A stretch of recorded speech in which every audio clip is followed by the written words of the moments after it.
अस्सलाम वालेकुम स्टूडेंट्स, कैसे हैं आप लोग सब। आई होप आप तमाम लोग खैरियत से होंगे और आप लोगों के जो एग्ज़ाम्स की प्रिपरेशन है वो बहुत अच्छे तरीके से चल रही होगी।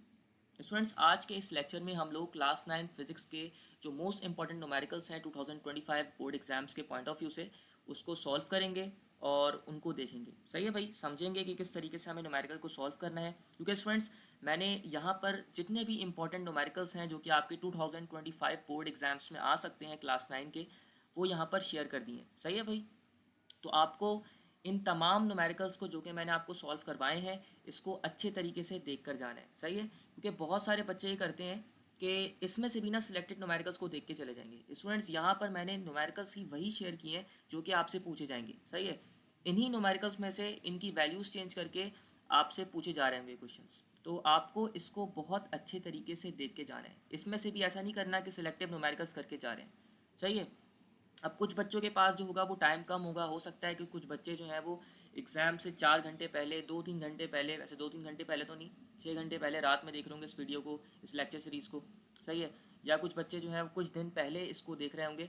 तो जो बच्चे पहले देख रहे हैं उनके पास तो बहुत अच्छा मौका है, वो जल्दी से इसको आराम से समझ के देख के चले जाएंगे। लेकिन जिन बच्चों के पास कम टाइम है, फिर वो ये करें भाई कि इसकी स्पीड को ज़्यादा करें और देख के चले जाएँ। तो होगा ये कि अगर आप इसको देख के चले जाते हैं तो आपके फुल मार्क्स जो है वो न्यूमेरिकल्स में इंशाल्लाह आ जाएंगे क्लास 9 के बोर्ड के पेपर में। सही है, तो हर चीज़ को, हर कॉन्सेप्ट को अच्छे तरीके से समझना है। जो चीज़ समझ ना आए पीछे जाके देख लीजिएगा। सही है, इसको आप जो है वो कन्वर्ट पीछे कर सकते हैं। सही है, बैक कर सकते हैं। और अगर फिर भी ना समझ आए तो क्या करेंगे भाई, कमेंट कर दीजिएगा, मैं आपको बता दूंगा। सही है भाई, तो हम क्या करेंगे भाई, सारे न्यूमेरिकल्स को सॉल्व करेंगे। ये मोस्ट इंपॉर्टेंट न्यूमेरिकल्स हैं। इसमें मैंने साथ ही साथ आपके जो पास पेपर क्वेश्चंस हैं जो कि 2024 में, 2023 में पूछे जा चुके हैं जिस टॉपिक से, उसको भी सॉल्व करवा दिया है। तो आपको वो भी समझ आ जाएंगे ईजिली, आप उसको जो है वो समझ जाएंगे अच्छे तरीके से। सही है, तो स्टार्ट करते हैं हम लोग काइनेमेटिक्स से। काइनेमेटिक्स के जितने भी क्वेश्चंस हैं, न्यूमेरिकल बेस्ड क्वेश्चंस, उसको देखते हैं जो कि एग्जाम में आ सकते हैं। सही है, तो पहला न्यूमेरिकल देखते हैं भाई। पहले न्यूमेरिकल में वो आपसे कह रहा है अ bus is moving on a road. एक बस है जो कि मूव कर रही है एक वेलोसिटी से जो कि हमें गिवन है कितनी, 15 metre per second. A bus is moving on a road with 15 metre per second, okay, and it accelerates at 5 metre per second. Find the final velocity of a bus after 6 seconds. हमें after 6 seconds जो है वो final velocity को find out करना है बस की। सही है स्टूडेंट्स, अच्छा मैं यहाँ पे ना आपको बता रहा हूँ डेटा किस तरीके से बनाना है एग्जाम्स के पॉइंट ऑफ व्यू से। यहाँ पे मैं एक क्वेश्चन को सॉल्व करवा दूंगा। सही है, एग्जाम पॉइंट ऑफ व्यू से, क्योंकि देखिए बार बार मैं डेटा बनाऊंगा तो टाइम ज़ाया होगा, क्योंकि टाइम तो वैसे ही आपके पास कम है। सही है, मैं इस एक ही लेक्चर में आपके जितने भी बुक के न्यूमेरिकल्स हैं उसको सॉल्व करवा रहा हूँ। अगर मैं हर क्वेश्चन का डेटा बनाने लग जाऊँगा तो बहुत टाइम लगेगा। मैं एक क्वेश्चन का डेटा बना के आपको दिखा दूंगा। सही है, फिर आप उसको अपने एग्जाम में उस तरीके से अटैम्प्ट कर लीजिएगा। मैं यहाँ पे एक क्वेश्चन का डेटा बना के दिखा रहा हूँ कि आपको डेटा किस तरीके से बनाना है। सही है, मैं फिर डायरेक्ट सॉल्यूशन करवाऊंगा आपको, क्योंकि टाइम तो कम है ना। वरना अगर टाइम होता तो मैं आपको एक एक क्वेश्चन का जो है वो डेटा बना के समझा रहा होता अच्छे तरीके से। सही है, तो भाई क्या था न्यूमेरिकल हमारे पास जो डेटा है, हम इस न्यूमेरिकल को, ये जो क्वेश्चन है उसको सॉल्व कर रहे हैं। सबसे पहले करेंगे कि एग्ज़ाम में बैठे हुए हैं तो देख लें भाई क्या क्या चीज़ें गिवन है। एक बस है, मूव कर रही है रोड के ऊपर, जो कि 15 मीटर पर सेकेंड वेलोसिटी से है। अब उसने ये लिख के दे दिया कि a bus is moving on a road with 15 metre per second. सही है, ये जो आपको गिवन है ना, ये इनिशियल वेलोसिटी है। क्यों भाई, क्योंकि उसने आपसे फाइनल वेलोसिटी तो क्वेश्चन में पूछी है। फाइंड द फाइनल वेलोसिटी, इसका मतलब ये है कि मुझे इनिशियल वेलोसिटी तो गिवन है। इसका मतलब ये है कि जो मुझे इनिशियल वेलोसिटी है, अगर मैं यहाँ पर न्यूमेरिकल नंबर जो पार्ट ए है इसका डेटा बनाना चाहूँ तो पार्ट ए का डेटा तो इस तरीके से बन जाएगा। सही है ना भाई, इस तरीके से बन जाएगा कि मुझे क्या क्या गिवन है, मुझे इसकी इनिशियल वेलोसिटी गिवन है वी आई। सही है, आप इसको जब पेपर में लिखेंगे तो डायरेक्ट वी आई नहीं लिखेंगे, आप यहाँ पर लिखेंगे इनिशियल वेलोसिटी। पहले लिखेंगे initial velocity will be equal to V I, और then V I will be equal to कितना, 15 मीटर पर सेकेंड। सही है भाई, यहाँ पे मैंने 15 मीटर पर सेकेंड लिख दिया। देन क्या करेंगे, अब यहाँ पर आपको नेक्स्ट चीज से गिवन है and it एक्सिलरेट्स eight 5 metre per second. वो जो बस है ना वो एक्सेलरेट कर रही है 5 मीटर पर सेकंड से, सही है, एक्सेलरेट कर रही है। इसका मतलब ये है कि मुझे एक्सेलरेशन भी गिवन है, तो यहाँ पर मैं लिख दूंगा एक्सेलरेशन। एक्सेलरेशन कितनी गिवन है भाई, इस ए, यहाँ पे अगेन मैंने ए लिखा है, यहाँ पे आपको क्या लिखना है, acceleration will be equal to A, सही है। क्या करेंगे, एक्सेलरेशन कितनी गिवन है हमें, 5 मीटर पर सेकंड गिवन है, तो यहाँ पर आप लिख देंगे 5 मीटर पर सेकंड, सही है भाई। 5 मीटर पर सेकंड स्क्वायर का यूनिट होता है, सही है। Metre per second square acceleration का यूनिट होता है, और मीटर पर सेकंड किसका यूनिट होता है, वेलोसिटी का यूनिट होता है, सही है। फाइनल वेलोसिटी आपसे पूछी गई है, find the final velocity of a बस। तो फाइनल वेलोसिटी ऑफ अ बस कितनी है, वी एफ लिख देंगे, और वी एफ हमसे पूछा गया, अच्छा ये रिक्वायर्ड है आपका, सही है। अच्छा करना ये है कि आप क्या करेंगे, एक अच्छा बच्चा ये करेगा कि इस वी एफ को पहले नहीं लिखेगा, उसने देख लिया कि फाइनल वेलोसिटी फाइंड आउट करनी है, उसने अभी इसको लिख दिया, पहले गिवंस को लिख देगा यहाँ पे, सही है। अच्छा टाइम पीरियड कितना था, टाइम टाइम हमें कितना गिवन है, टी, तो टी हमें गिवन है कितना भाई, टी हमें गिवन है 6 सेकेंड्स, क्वेश्चन में लिखा हुआ है, तो 6 सेकेंड लिख दिया। अब आप यहाँ पे क्या लिखेंगे, अब आप यहाँ पर हेडिंग डालेंगे रिक्वायर्ड की, मैं एक दफ़ा करवा रहा हूँ, फिर बाकी न्यूमेरिकल्स के लिए डायरेक्ट सॉल्यूशन करेंगे और गिवन देख लिया करेंगे। तो यहाँ पे मैं लिख देता हूँ रिक्वायर्ड क्या है मेरा, सही है भाई, तो ये हो गया मेरा रिक्वायर्ड। अब रिक्वायर्ड की हेडिंग डाल के, रिक्वायर्ड क्या था आपका, इस पेपर में भी इसी तरीके से करेंगे तो फुल मार्क्स मिलेंगे। रिक्वायर्ड हमारा है फाइनल वेलोसिटी, तो वी एफ लिख देंगे यहाँ पे, फाइनल वेलोसिटी मेरी रिक्वायर्ड है, तो यहाँ पे मैं लिख देता हूँ वी एफ, सही है। यहाँ पे हम लिख देंगे वी एफ, यहाँ पे क्वेश्चन मार्क। देन क्या करेंगे, सॉल्यूशन की हेडिंग डालेंगे यहाँ पर, आप पेपर में मार्कर से, मार्कर का यूज़ करना है, डायरेक्ट नहीं करना, सही है। सॉल्यूशन की हेडिंग डालेंगे, सॉल्यूशन करने के बाद आप क्या करेंगे, मैं एक दफ़ा करवा रहा हूँ, सही है, बार बार आपको खुद करना है। सॉल्यूशन की हेडिंग डाल देंगे, सॉल्यूशन में क्या था भाई, अब याद रखेंगे इसका सॉल्यूशन हमें किस तरीके से करना है। स्टूडेंट्स हमने एक इक्वेशन पढ़ी है, हमने फर्स्ट इक्वेशन ऑफ मोशन पढ़ी है, और फर्स्ट इक्वेशन ऑफ मोशन में हमने ये पढ़ा था कि जो वी एफ बराबर होता है, याद रख लीजिए अगर भूल गए हैं तो, वी एफ बराबर होता है बी आई प्लस का ए टी के, सही है, ये इक्वेशन पढ़ी है हमने, सही है, हमने ये इक्वेशन पढ़ी है। तो आप यहाँ पे क्या काम करेंगे, यहाँ पर आप हेडिंग डालेंगे इससे पहले किस चीज़ की, फॉर्मूला की, इससे पहले आप हेडिंग डालेंगे किसकी, फॉर्मूला की, फॉर्मूला की आपको हेडिंग डालनी है, आप लिखेंगे फॉर्मूला, या आप लिख सकते हैं बाय फॉर्मूला, कुछ भी लिख सकते हैं, सही है। तो इससे पहले आप लिख दीजिए फॉर्मूला बाय फॉर्मूला, सही है, इस चीज़ से पहले, क्योंकि ये फॉर्मूला है ना, इक्वेशन है या फॉर्मूला है, सही है, तो आपको यहाँ पे लिखना है फॉर्मूला, सही है, आपने ये चीज़ लिख दिया। अब आपको वी एफ को फाइंड आउट करना है, तो वी एफ को फाइंड आउट करने के लिए वैल्यूज़ को यूज़ कर दीजिए। वी एफ फाइंड आउट करना है, इनिशियल वेलोसिटी आपको सवाल में दी गई थी, कितनी दी गई है, ये देखें भाई, सवाल में इनिशियल वेलोसिटी आपको दी गई है 15 मीटर पर सेकेंड, तो यहाँ पे आप इनिशियल वेलोसिटी लिख देंगे 15, सही है। दैन जो है आपको एक्सेलरेशन कितनी गई थी, कितनी दी गई थी 5, तो यहाँ पे आप लिख देंगे एक्सेलरेशन को 5, टाइम आपको गिवन था 6 सेकेंड्स, तो यहाँ पे आप लिख देंगे 6। अब आप इसे सॉल्व कर लीजिए कैलकुलेटर से, जब आप इसे कैलकुलेटर से सॉल्व करेंगे तो आपको मिलेगा 45 मीटर पर सेकेंड, सही है। तो 45 मीटर पर सेकेंड आपको मिल जाएगी फाइनल वेलोसिटी, सही है। अब आपका ये है फाइनल आंसर, तो इस फाइनल आंसर को आप ये कर देंगे कि इसके ऊपर एक बना देंगे बॉक्स, मैं यहाँ पे इसको हाईलाइट कर रहा हूँ, एग्जाम में आप इसके ऊपर एक बॉक्स बना देंगे, सही है। या अगर बहुत ही ज़्यादा टाइम है आपके पास, क्योंकि टाइम होता है क्योंकि बोर्ड के एग्जाम्स में, तो आप रिजल्ट की हेडिंग लिख के यहाँ पर लिख देंगे, सही है। Result will be equal to, ऐसे इस तरीके से लिख लीजिएगा, रिजल्ट, सही है, रिजल्ट की हेडिंग डालिएगा। रिजल्ट की हेडिंग डालने के बाद आप यहाँ लिखेंगे V F which is required will be equal to 45 meter per second, okay. इस तरीके से आप अपने जो फाइनल आंसर है उसको लिख रहे होंगे, ये हमारा वी एफ है, ओके, फाइनल वेलोसिटी। तो देखें इस पैटर्न से ना हमें क्वेश्चन को सॉल्व करना है, इस पैटर्न से,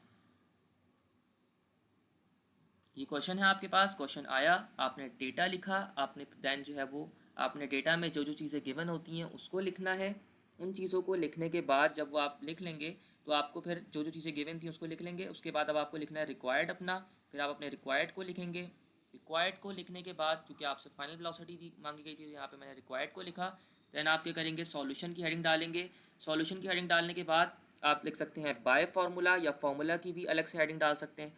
देन जो है वो आप फार्मूला लिख के बताएंगे जो आप यूज़ कर रही हैं। यहाँ पे हमने V F is equal to V I plus A T formula को लिखा है। देन फार्मूला में वैल्यूज़ को यूज़ करेंगे और अपने फाइनल आंसर को लिख देंगे। ओके, तो इस पैटर्न पे अगर आप क्वेश्चन को सॉल्व करते हैं तो आपको फुल मार्क्स मिल जाएंगे। डायरेक्ट नहीं करना, क्योंकि अभी मैं क्योंकि हमारे पास टाइम कम है, तो बाकी के न्यूमेरिकल्स के लिए, क्योंकि जब हमारे पास बाकी न्यूमेरिकल्स आएंगे तो उनमें मैं ना आपको डायरेक्ट सॉल्व करवा रहा हूँ। तो आप कहेंगे कि भाई सर ने तो ऐसे ही सॉल्व करवाया। स्टूडेंट्स, मैं आपको डायरेक्ट सॉल्यूशन मतलब फार्मूला से सॉल्व करवाऊंगा। मतलब यहाँ से मैं आपको सवाल में ये बता दूंगा कि मेरे पास ये गिवन है, सही है, ये गिवन है, ये गिवन है, ये गिवन है, और फिर देन हम सॉल्यूशन कर रहे होंगे। क्योंकि देखें टाइम कम है इसलिए हम जल्दी जल्दी क्वेश्चन को सॉल्व करेंगे। सही है भाई। अब क्या करते हैं भाई, इसको रिमूव कर लेते हैं और जो हमारा न्यूमेरिकल नंबर जो 2 है मतलब पार्ट बी है उसको सॉल्व करेंगे। सही है। अच्छा स्टूडेंट्स, एक बात मैं कहना भूल गया, आपको ना नोट्स भी बना लीजिएगा इसके। अगर आपके पास ज़्यादा टाइम है, अगर आप एग्ज़ाम से अच्छे खासे टाइम पहले से देख रहे हैं तो फिर ये करिएगा कि इसके नोट्स बना लीजिएगा, ताकि एग्ज़ाम से पहले फिर आपको वीडियो को देखना ना पड़े। आप जस्ट नोट्स उठाएं अपने और इन्हीं न्यूमेरिकल्स को रिवाइज करके चले जाएँ। सही है, तो इससे तो बहुत ज़्यादा बेनिफिट हो जाएगा आपको। ये भी कर सकते हैं।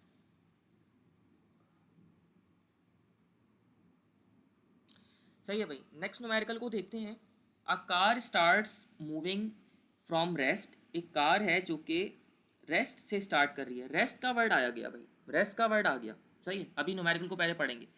अ car starts moving from rest with an acceleration of 5 metre per second. तो रेस्ट का वर्ड मुझे लगा इंपॉर्टेंट तो मैंने कर लिया इसको मार्क। सही है, और एक्सेलरेशन तो सवाल में गिवन है। Find out the time travel to the distance. इसने इतना डिस्टेंस कवर किया 50 मीटर। सही है। Find out the time travel to distance of 50 meter. सही है। तो हमें क्या करना है, इस सवाल में जो जो गिवन्स हैं वो अपने ध्यान में रख लीजिए। सही है, तो जो जो गिवन है उसको रख लीजिए याद। एक चीज़ आपको नज़र नहीं आ रही, अ car starts moving from rest. इसका मतलब ये है कि मुझे मेरे पास इनिशियल वेलोसिटी है ना, जो कि इनिशियल वेलोसिटी मुझे गिवन है, वो कितनी गिवन है, वो गिवन है वी आई। जो मुझे गिवन है, जो कि इनिशियल वेलोसिटी है, वो 0 मीटर पर सेकंड गिवन है, क्योंकि रेस्ट से गाड़ी स्टार्ट हो रही है। गाड़ी जो है वो स्टार्ट हो रही है रेस्ट से। सही है, तो वी आई कितना है, 0 मीटर पर सेकंड। सही है, with an acceleration of 5 metre per second. Acceleration तो 5 है। सही है, तो एक्सेलरेशन अपने जहन में रख लीजिए, ए है।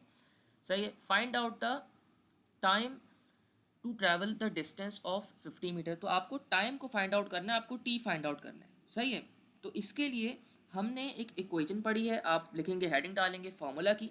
फार्मूला की हेडिंग डालने के बाद आपको ये पता है जो हमने इक्वेशन पढ़ी है, एस इज इक्वल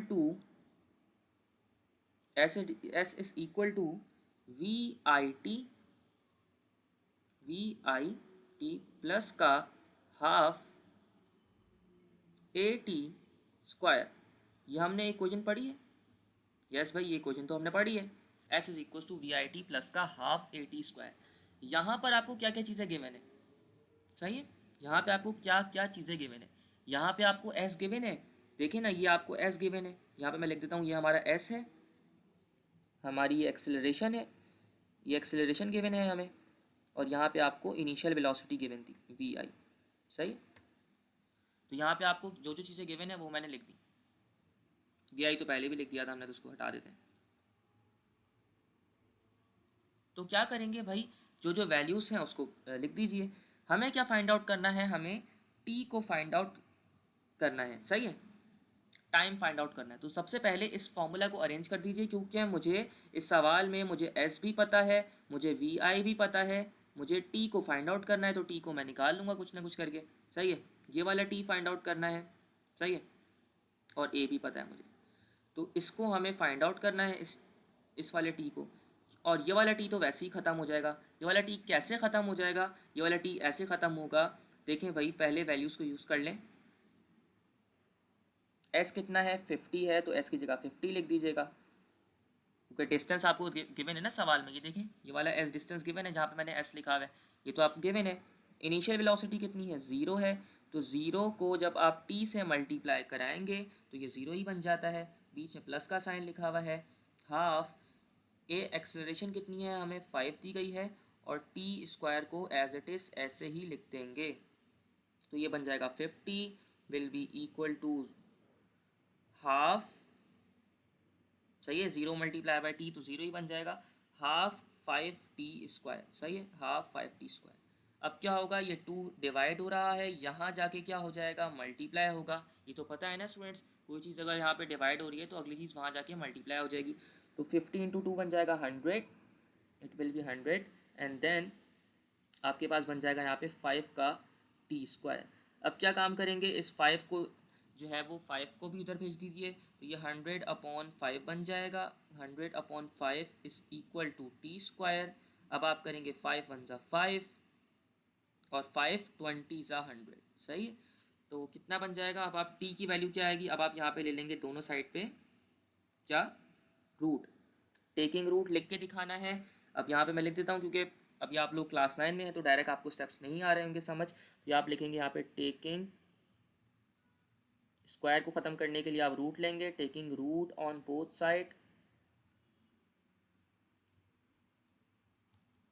तो आप रूट ले लेंगे बोथ साइड्स पे।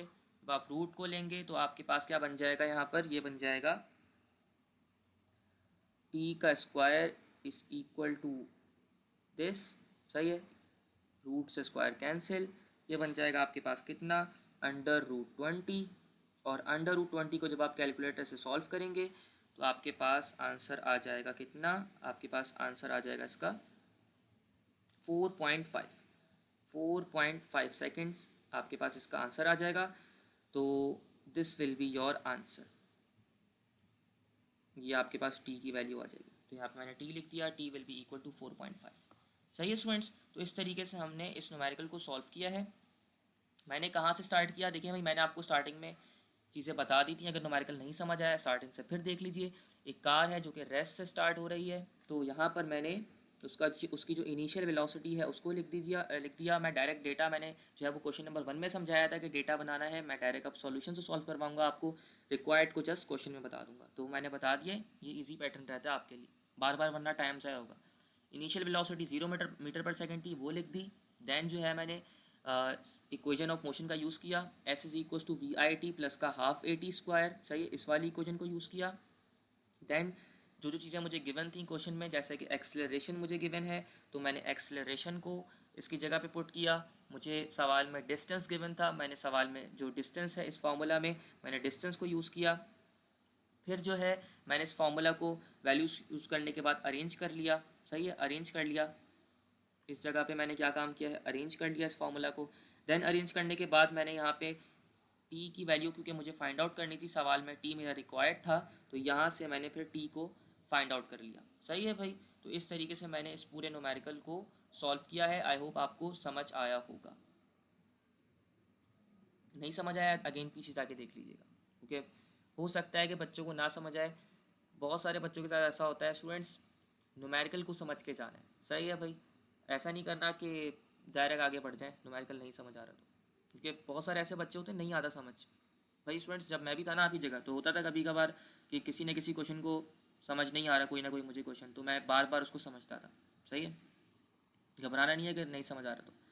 अच्छा भाई, नेक्स्ट एग्जाम्पल देख लें। नेक्स्ट एग्जाम्पल बड़ी अच्छी है और ये आपके एग्जाम्स में आ सकती है, इसलिए मैंने यहाँ पर शेयर करा है इसको। ये आपकी बुक की एग्जाम्पल है। A car moving on a road with a velocity of 30 metre per second, सही है। When brakes are applied to its velocity decreases, brake, एक गाड़ी है जो कि मूव कर रही है 30 मीटर पर सेकेंड वेलोसिटी से, जैसे ही ब्रेक लगाई गाड़ी की वेलोसिटी डिक्रीज हुई। भाई देखिए गाड़ी तेज़ चल रही थी रोड पे, सही है, गाड़ी तेज़ चल रही थी रोड पे, सही है। जैसे ही ब्रेक लगाओगे तो गाड़ी की स्पीड जो है वो तो कम होगी ना, गाड़ी की जो स्पीड है वो कम होगी जैसे ही ब्रेक लगाओगे, तो ये गाड़ी थोड़ी सी अजीब सी बन गई है, गाड़ी की स्पीड तो कम ही होगी। At a rate of 6 metre per second, उसकी वेलोसिटी कम हुई 6 मीटर पर सेकेंड से, सही है। मीटर पर सेकंड स्क्वायर होगा, सही है, रेट दिया हुआ है ना, रेट। अब यहाँ पर आप क्या करेंगे स्टूडेंट्स, देखिए यहाँ पे लिखा हुआ है इसकी जो वेलोसिटी है वो डिक्रीज हो रही है, सही है, किसी न किसी रेट से। इसका मतलब ये है कि यहाँ पर जो वेलोसिटी, यहाँ पे आप समझेंगे कि ये मुझे रेट गिवन है ना, ये वेलोसिटी गिवन है, ये वेलोसिटी नहीं है स्टूडेंट्स। वैसे तो उनको लिख के देना चाहिए मीटर पर सेकंड स्क्वायर, सही है। जब पेपर में आपके पास आएगा ना तो यहाँ पे मीटर पर सेकंड स्क्वायर लिखा हुआ होगा।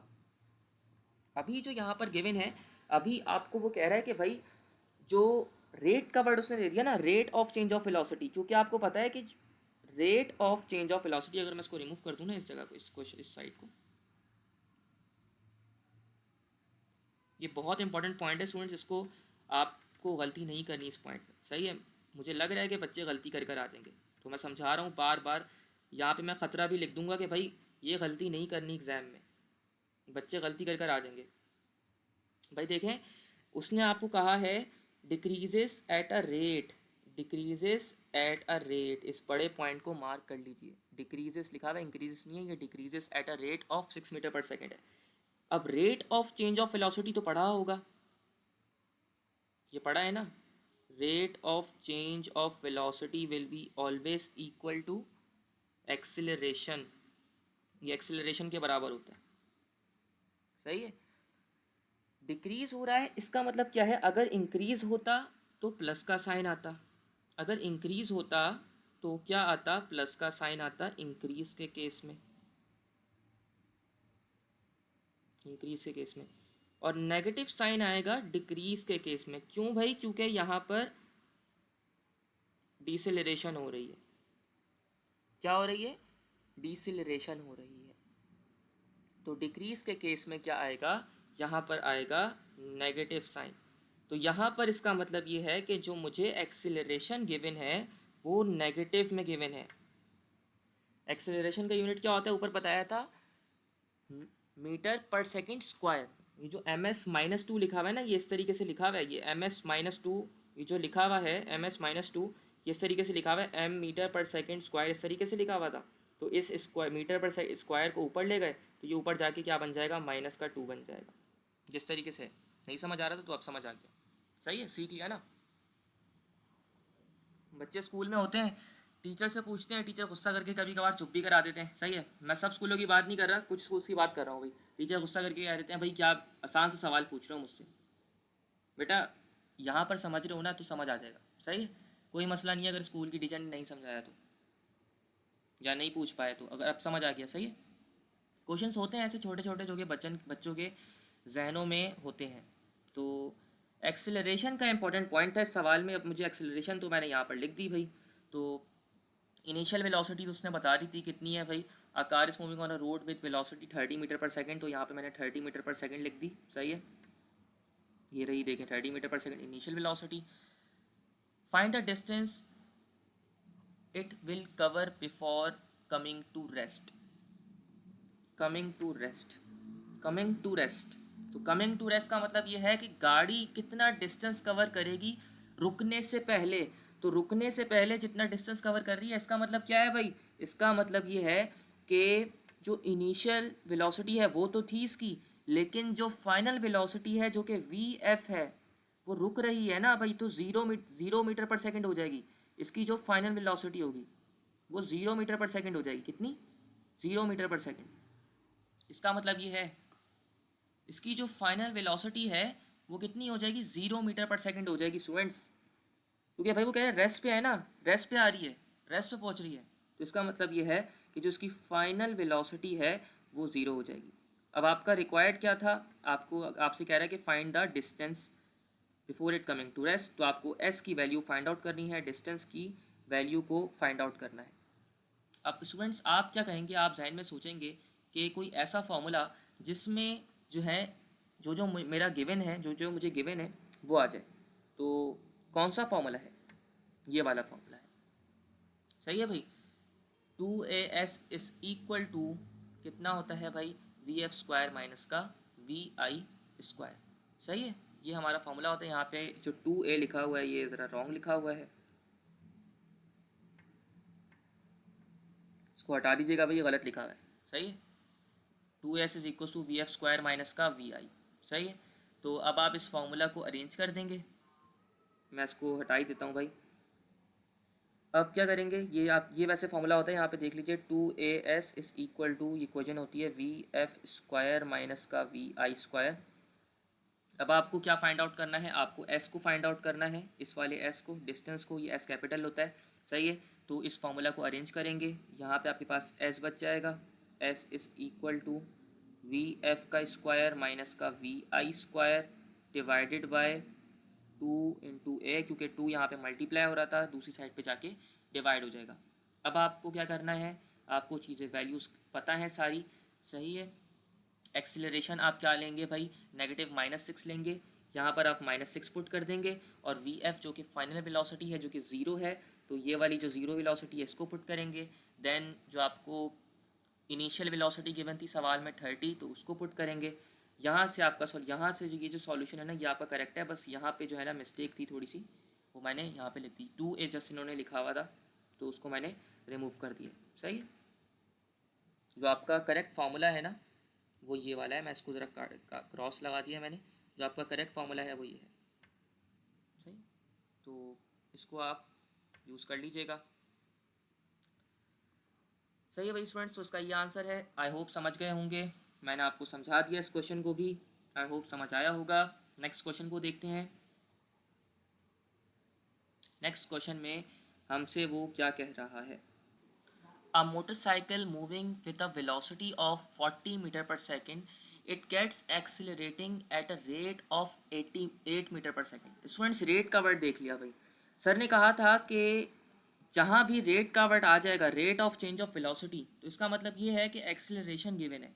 तो यहाँ पर मुझे एक्सेलरेशन पता है 8 मीटर पर सेकेंड, सही है। A car is moving with the initial velocity, सवाल में दिख के दी गई है कितनी, 40 मीटर पर सेकेंड। तो VI पता है, एक्सेलरेशन पता है, और how much distance will it cover in the next 10 seconds, time दिया गया है और डिस्टेंस पूछा गया है। इसका मतलब ये है कि S जो है मुझे फाइंड आउट करना है, S तो फाइंड आउट करना है ना, हाउ मच लिखा हुआ है, तो डिस्टेंस तो मुझसे पूछा गया है सवाल में। क्या करना है भाई स्टूडेंट्स, देखें यहाँ पर अब आप बहुत सारे बच्चे ना सोचेंगे कि क्यों ना मैं ये वाला फॉर्मूला लगा दूँ जल्दी से, 2AS is equal to VF square minus का VI स्क्वायर, ये वाला फॉर्मूला मैं क्यों ना जल्दी से लगा दूँ। नहीं लगा सकते स्टूडेंट्स, क्योंकि देखें क्या आपको उसने बताया कि गाड़ी रुक रही है, उसकी फाइनल वेलोसिटी कितनी है, उसने तो आपको ये बताया ही नहीं। जबकि हमारे पास जो पिछला सवाल था, पिछले सवाल में तो उसने आपको बताया था ना कि हमारी जो गाड़ी है before it coming to rest, उसने यहाँ पे आपको लिख के बता दिया था कि हमारी गाड़ी जो है वो रेस्ट पे आ रही है। क्या यहाँ पर आपको बताया इस क्वेश्चन में, इस सवाल में बताया आपको कि आपकी गाड़ी रेस्ट पे आ रही है? नहीं ना, तो आप इस फॉर्मूला को यूज़ नहीं करेंगे। अब आप जहन में अपने उस फॉर्मूला को सोचेंगे जिसमें ये चीज़ें आ रही हैं। आपको वैसे 3 फार्मूलाज याद होने चाहिए, मैं आपको बता देता हूँ। यहाँ पे इस चैप्टर के लिए आपको ना इन फार्मूलाज को जहन में रखना है। VF is equal to VI, equations of motion अगर आपने ये पढ़ ली हैं, डायरेक्शंस अगर इसकी करी हैं, तो फिर तो आपको इजीली जहन में आ जाएंगे, सही है ये फार्मूलाज। और S is equal to VIT plus का हाफ AT स्क्वायर। इन 3 फार्मूलाज को ना आपको अपने जहन में रखना है, सही है। इन 3 इक्वेशंस को भी कह सकते हैं, इक्वेशन ऑफ मोशंस को। तो यहाँ पर कौन सा फार्मूला यूज़ होगा, आपने फ़ौरन से जहन में अपने लाए कि ये वाला फार्मूला यूज़ होगा, S is equal to VIT plus का हाफ AT स्क्वायर। अगर आपको ये 3 याद है तो आपका पूरा चैप्टर ही सॉल्व हो जाएगा इससे, अगर आपको ये 3 चीज़ें याद हैं। 2AS is equal to VF square minus का VI square, VF is equal to VI plus का AT, S is equal to VIT plus का हाफ AT स्क्वायर। यहाँ पर आपको इसी फार्मूला को यूज़ करना है। सारी चीज़ें आपको स्टूडेंट्स गिवन है, आपको एक्सेलरेशन गिवन है, आपको टाइम गिवन है, आपको कुछ नहीं करना, आपको बस फार्मूला में, इस फार्मूला में वैल्यूज़ को पुट करना है। आंसर आपका आ जाएगा जो कि 800 मीटर होगा, 800 मीटर आपका आंसर आ जाएगा। अच्छा स्टूडेंट्स, आपको ये स्टेप वाइज करने की ज़रूरत नहीं है। आपकी जो ये बुक में स्टेप्स लिखे हुए हैं कि आप पेपर में बैठ के स्टेप्स लिख रहे हैं, जैसा मैंने आपको बताया था ना कि डेटा बनाएंगे, डेटा लिखेंगे, डेटा लिखने के बाद आप रिक्वायर्ड लिखेंगे, और देन जो है आप सॉल्यूशन लिख देंगे, सही है। सॉल्यूशन के बाद आप फॉर्मूला की हेडिंग डाल के अपना रिजल्ट लिख देंगे, जो भी आपका सॉल्यूशन होगा। तो अगर आप इन 3 चीज़ों को भी लिख लेते हैं तो आपका क्वेश्चन सॉल्व हो जाएगा। आपको स्टेप वाइज नहीं करना कि स्टेप 1 लिखेंगे, स्टेप 2 लिख रहे हैं, स्टेप 3 लिख रहे हैं और पेपर ही ना हो पूरा, स्टेप के करने के चक्कर में आपका पूरा पेपर ही ना हो पाए। तो टाइम कभी भी स्पेंड नहीं करना ज़्यादा किसी भी क्वेश्चन पे। स्टूडेंट्स याद रखिएगा, स्ट्रेटजी होती है क्योंकि ये सारी ज़िंदगी आपको याद रहता है, क्योंकि आपकी परसेंटेज इन्हीं सवालों से बन रही होती है। अपना पेपर पूरा करके आना है। अच्छी अच्छी राइटिंग करने के चक्कर में ये मत कर दीजिएगा कि पूरा पेपर ही ना हो। तो आपको पूरा पेपर करके आना है। करिए अच्छी राइटिंग में, मैं नहीं कह रहा कि गंदी राइटिंग में करें, लेकिन स्टेप्स वगैरह लिख रहे हैं ये जो बिल्कुल ही वो चीज़ें लिख रहे हैं जिनके नंबर्स नहीं हैं। आप जो है वो बहुत ज़्यादा सजा के कर रहे हैं। बच्चे करते क्या, शुरू में बहुत अच्छे अच्छे आहिस्ता आहिस्ता पेपर करेंगे, जब आखिरी का वक्त आता है शुरू में ऐसे लिख रहे होंगे इस तरीके से 2AS बहुत अच्छी अच्छी राइटिंग में, और देन जो है आखिरी में आते आते आते आते 2AS इस तरीके से लिख देंगे। तो भाई क्या फ़ायदा इतनी शुरू में इतना साफ सफाई से करने का। नॉर्मल राइटिंग से करें शुरू में अच्छे तरीके से पेपर। सही। नेक्स्ट क्वेश्चन को देखें। नेक्स्ट क्वेश्चन क्या है हमारे पास, पढ़ें। ये तो आई होप आप इजीली सॉल्व कर लेंगे। A ball is dropped from a height of 50 height, सही है। What will be the velocity before it touching the ground. तो क्या क्या चीज़ें गिवन हैं, जो जो चीज़ें गिवन हैं उसको मार्क कर लीजिए। सही है भाई, जो जो चीज़ें गिवन हैं उसको मार्क कर लीजिए। यहाँ पर मुझे हाइट गिवन है, मैंने एच को मार्क कर लिया। और what will be its velocity after it touching the ground. Students देखें, याद रखिएगा यहाँ पर एक नया कॉन्सेप्ट आ रहा है, बहुत सारे बच्चे देख के ही समझ गए होंगे। A ball is drop from a height. Suppose करें आपके पास एक ये बिल्डिंग है, सही है, एक बिल्डिंग है, यहाँ पर बॉल थी, ये आपकी बॉल थी, अब ये ड्रॉप की गई, ये ड्रॉप की गई।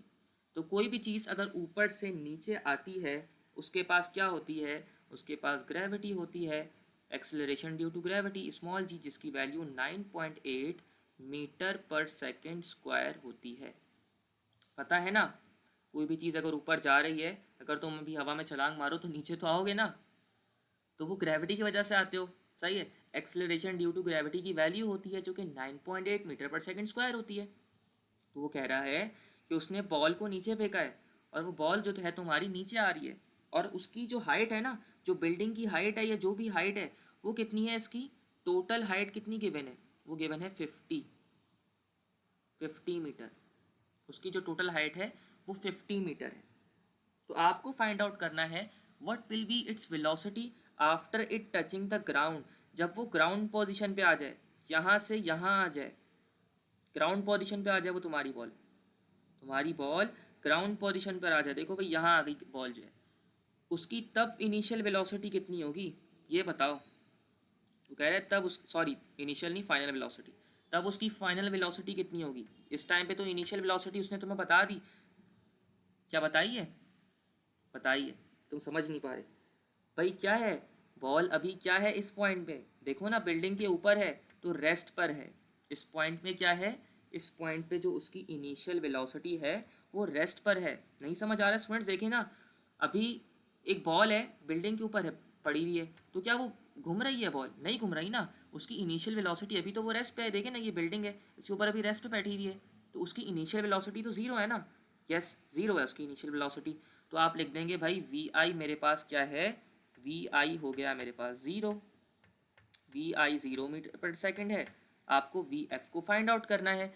तो अब क्या करेंगे, आपको ये करना है, मैंने जो आपको ऊपर इक्वेशन ऑफ मोशंस बताई हैं उसका ख्याल रखना है, उसको दोबारा रिवाइज करना है। देखें भाई ये इक्वेशंस बताई थी स्टूडेंट्स, देखें इन तीनों इक्वेशंस ऑफ मोशन में ना, इन तीनों इक्वेशंस ऑफ मोशन में ये जो ए भाई साहब है ना, ए भाई साहब, ए, जहाँ जहाँ ए आ रहा है, इन तीनों इक्वेशंस ऑफ मोशन में हम लोग इस ए को ना जी से रिप्लेस कर सकते हैं। किससे रिप्लेस कर सकते हैं, जी से। तो अगर ग्रेविटी का केस है, हाइट का वाला केस आ रहा है, जहाँ जहाँ हाइट वाले केसेस बन रहे हैं आपके, तो फिर उन केसेस में आप इस ए को जी से रिप्लेस कर सकते हैं। कैसे भाई, देखें इस तरीके से, जैसे ये इस इक्वेशन की एग्जांपल लेते हैं क्योंकि आपके क्वेश्चन में भी ये एग्जांपल है। V F is equal to, ये इक्वेशन ये बन जाएगी, V F is equal to V I plus का जी टी सही है, ये इस तरीके से आप इसको बना सकते हैं। Then S is equal to V I T plus का हाफ जी टी स्क्वायर बन जाएगा। यहाँ पे मतलब जी टी स्क्वायर भी आ सकता है। मैंने आपको कहा कि इस ए को, इन तीनों इक्वेशंस में ए को जी से रिप्लेस कर सकते हैं। सर क्या कह रहे हैं आप, समझ नहीं आ रहा भाई। देखें इस सवाल में आपको क्या क्या गिवन था, आपको इनिशियल वेलोसिटी गिवन है, आपको फाइनल वेलोसिटी फाइंड आउट करनी है, आपको हाइट गिवन है, आपको जी गिवन है। तो आपने देखा भाई ये कौन सा फॉर्मूला मेरा बन रहा है। आपने कहा कि यार मुझे एक फॉर्मूला याद आ रहा है, और वो जो फॉर्मूला है ना, क्योंकि यहाँ पे मुझे टाइम तो गिवन नहीं है, तो पहली जो दूसरी इक्वेशन थी ये वाली, ये जो सॉरी ये जो तीसरी इक्वेशन थी ये वाली तो एलिमिनेट हो गई, क्योंकि मुझे यहाँ पे टाइम तो गिवन नहीं है सवाल में। और मैं इस इक्वेशन से अपने सवाल को सॉल्व कर सकता हूँ, और मैं अपने सवाल को किससे सॉल्व कर सकता हूँ, किससे किससे सॉल्व कर सकता हूँ, मैं सॉल्व कर सकता हूँ। क्या टी वाले से कर लूँगा भाई, ये बताइएगा ज़रा।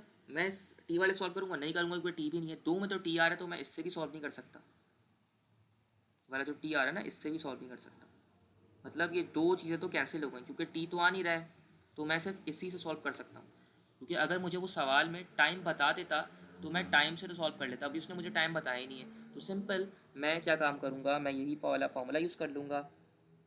2a S is equal to V F square minus का वी आई स्क्वायर। अच्छा स्टूडेंट्स याद रखिएगा, यहाँ पे जो ए है ना, ए तो जी से रिप्लेस हो जाएगा। ये जो एस भाई साहब है ना, ये एस हाइट से रिप्लेस होंगे।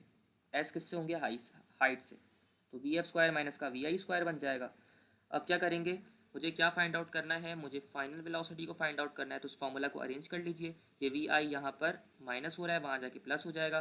2gh is equal to, sorry 2gh plus का V I square is equal to V F का होल स्क्वायर। अब आप इसको सॉल्व कर लीजिए, वैल्यूज़ को यूज़ कर लें भाई। वैल्यूज़ को जब यूज़ करेंगे तो क्या आ रहा होगा। स्टूडेंट्स कैलकुलेटर तो रखा हुआ है ना, ऐसा ना हो कैलकुलेटर ही रखा हुआ अपने पास, आपने यूज़ करें वैल्यूज़ को। अच्छा अपनी आसानी के लिए ना, आप कभी कभी कभार अगर आप ग्रेविटी को 10 भी ले लेते हैं, लेकिन वो राउंड ऑफ करते हैं। आपने राउंड ऑफ पढ़ा होगा सिग्निफिकेंट फिगर्स अपने चैप्टर नंबर 1 में पढ़े होंगे, तो तब आपने देखा होगा कि इसका आंसर जो है वो आ रहा होगा सही। तो वैसे तो ये वी आई तो इनिशियल वेलोसिटी 0 है आपके पास, तो ये बन जाएगा मेरे पास 2gh, जी की वैल्यू 9.8 ले लीजिएगा, 9.8 सही है। देन हाइट आपके पास कितनी थी, हाइट आपको गिवन है 50, तो आप 50 ले लेंगे, माइनस कर देंगे इसमें से 0 को। उसके बाद यहाँ पे वी एफ स्क्वायर लिखा हुआ होगा, इस तरीके से लिख देंगे सही। यहाँ पे लिख देता हूँ मैं वी एफ का होल स्क्वायर। अब वी एफ आपके पास जो फाइनल आएगा जब आप इसको सॉल्व करेंगे, तो ये वी एफ स्क्वायर है, तो स्क्वायर की जगह आप रूट ले लीजिएगा दोनों साइडों पे ख़त्म करने के लिए सही है। तो ये आपके पास वैसे आ जाएगा, इस तरीके से आ जाएगा। इसकी आप 10 ले लीजिएगा वैल्यू, यहाँ पे मैं, आप इसको 10 भी ले सकते हैं, कोई भी वैल्यू ले सकते हैं। अगर आप 9.8 ले रहे हैं तो 9.8 के हिसाब से सॉल्व करिएगा। यहाँ पे वैसे मैं 10, अगर आप 100 ले लें आसानी के लिए अपनी, तो ये आपके पास 1000 आ जाएगा। और वी एफ की जो वैल्यू है आपके पास आ जाएगी कितनी, 31.6। आपकी जो बुक है उसमें इन्होंने 10 लिया है, इसकी जो जी की वैल्यू है, इसको ना आपकी बुक वालों ने जो जी की वैल्यू है इसको कितना लिया है, 10 लिया है। तो आप इसको 10 लेके सॉल्व कर लीजिएगा। कुछ क्वेश्चंस में ना बता के वो कहते हैं कि भाई जी की वैल्यू को 10 ले लें, तो यहाँ पे उन्होंने 10 लिया जी की वैल्यू को, तो यहाँ पे मैंने 10 लिख दिया। तो जो आपके पास आंसर आ रहा होगा वो ये आ रहा होगा सही है, 31.6। सो this will be your result. क्या करा, आपको जी की वैल्यू को यूज़ करना है 9.8, और जी को रिप्लेस कर देना है इन तीनों इक्वेशंस में। ये तीन इक्वेशंस थी, इसमें आपने जी की वैल्यू को जो है वो ए से रिप्लेस करा, और जहाँ जहाँ एस था वहाँ वहाँ आप हाइट ले आए। तो इस तरीके से आपने इस क्वेश्चन को सॉल्व किया है, जहाँ जहाँ एस था वहाँ वहाँ हाइट को ले आए सही है भाई। तो इस क्वेश्चन को हमने इस तरीके से सॉल्व किया। आई होप आपको समझ आया होगा। नेक्स्ट क्वेश्चन को अब हम देखते हैं। स्टूडेंट्स ये बड़े आसान क्वेश्चंस हैं, आई होप आपको समझ आ रहे होंगे ये।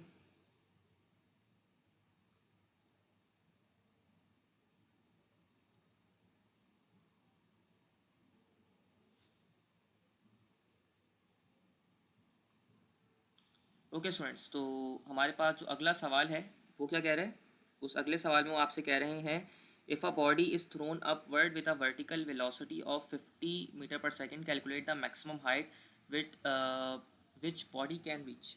आपको मैक्सिमम हाइट को फाइंड आउट करना है। ये न्यूमेरिकल बड़ा आसान है, इसको जो है मैं आपको सिर्फ फॉर्मूला बताऊंगा, आप सॉल्व करके मुझे बता दीजिएगा भाई क्या है।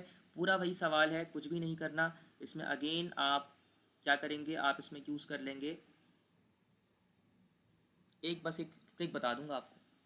देखें भाई, वो कह रहा है सवाल पढ़ लीजिए, मैं आपको एक ट्रिक बता देता हूँ, फिर आप उसको सॉल्व कर लीजिएगा, क्योंकि बाकी तो सारी वही चीज़ अप्लाई होंगी इस सवाल में। न्यूमेरिकल नंबर डी में ये देखें, वो कह रहा है कि if a body is thrown upward with a vertical velocity. याद रखिएगा, कोई भी चीज़ अगर नीचे से ऊपर जाती है ना, नीचे से ऊपर जाती है, सही है, अगर बॉडी नीचे से ऊपर जा रही है, हवा में है, तो -9.8 आप एक्सेलरेशन की value, acceleration due to gravity की लेते हैं। सही है, कितनी लेते हैं नेगेटिव में, किस में, नेगेटिव साइन में, माइनस में। सही है, माइनस लगाते हैं। या अगर आप 10 भी ले रहे हैं, और अगर आप 10 भी ले रहे हैं, तो आप जो जी की वैल्यू लेंगे ना, वो -10 लेंगे। सही है, metre per second square, metre per second square इसका यूनिट है। यूनिट्स का बात बहुत ख्याल रखना है। तो ये आप नेगेटिव साइन में ले रहे होते हैं कि जो मैंने यूनिट मार्क करा है ना, ये ऐसी मार्क नहीं किया मजाक मजाक में, ये बताने के लिए किया है कि भाई अगर कोई चीज़ हमारी नीचे से आपने ऊपर की तरफ फेंकी है, हवा में है, हवा में है, तो आप जो जी लेते हैं, वो एक्सेलरेशन ड्यू टू ग्रेविटी की जो वैल्यू है वो नेगेटिव में लेते हैं। सही है, नेगेटिव में लेते हैं आप इसकी वैल्यू, जो जी होता है हमारा, इस जी की वैल्यू आप नेगेटिव में लेते हैं। और अगर कोई चीज़ ऊपर से नीचे की तरफ आ रही है, अगर कोई चीज़ ऊपर से नीचे की तरफ आ रही है, देन तो ऑब्वियसली जो जी है आपका, जी पॉजिटिव ही होता है।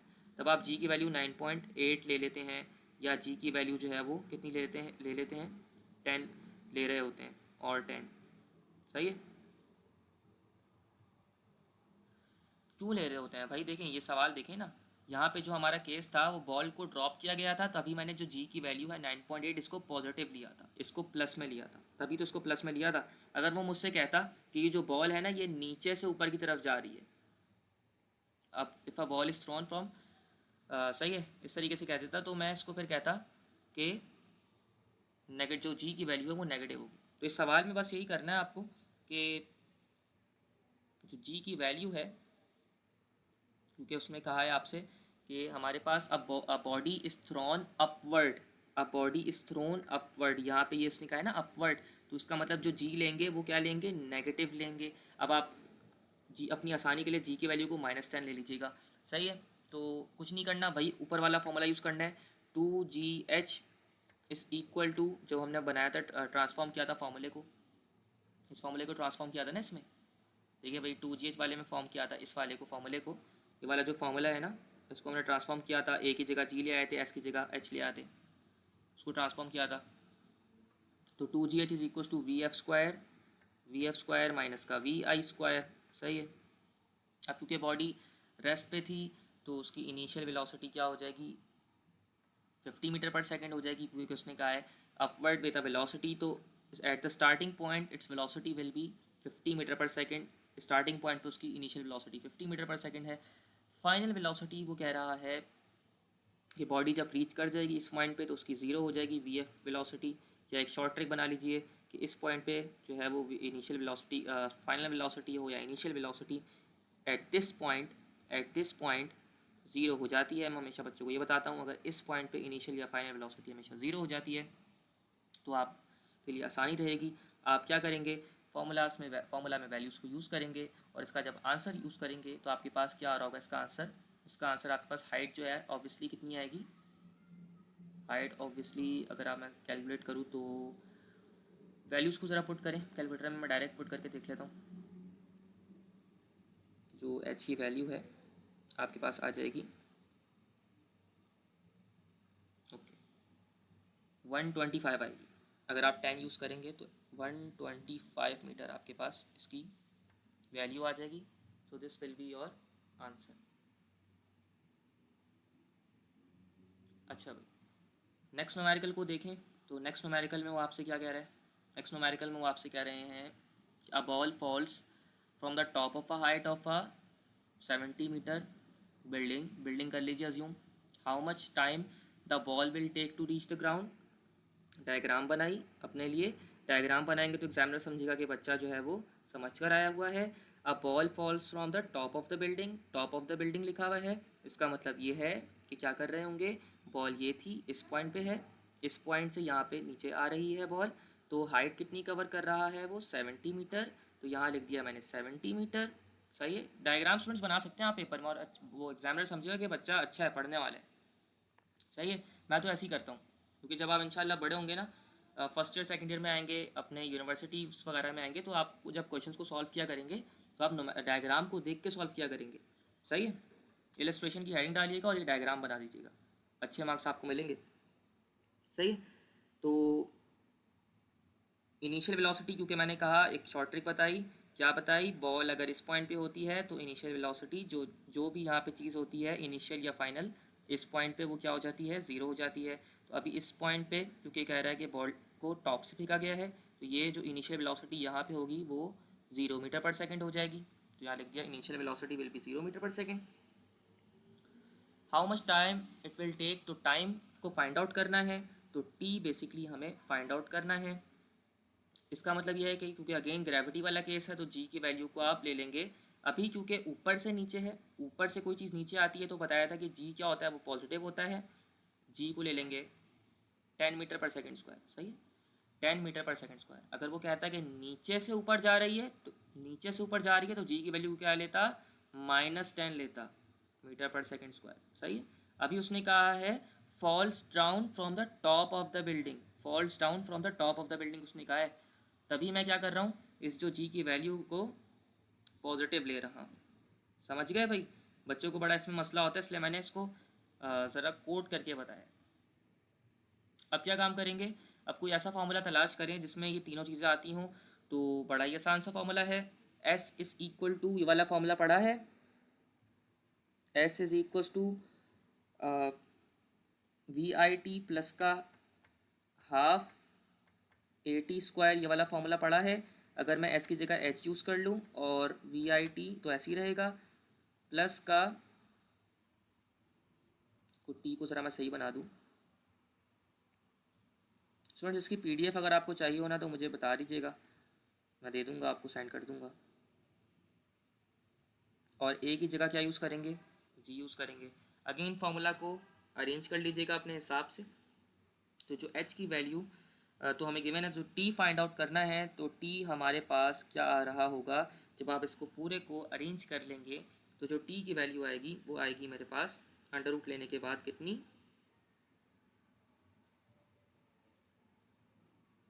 3.7। अब 3.7 आ रही होगी आपके पास इसकी वैल्यू, 3.7 सेकेंड्स। सही, so this will be your answer of this question. देखिए भाई स्टूडेंट्स, ये इस चैप्टर के जितने भी मोस्ट इंपॉर्टेंट टॉपिक के न्यूमेरिकल बेस्ड क्वेश्चंस थे वो मैंने आपको समझा दिए हैं।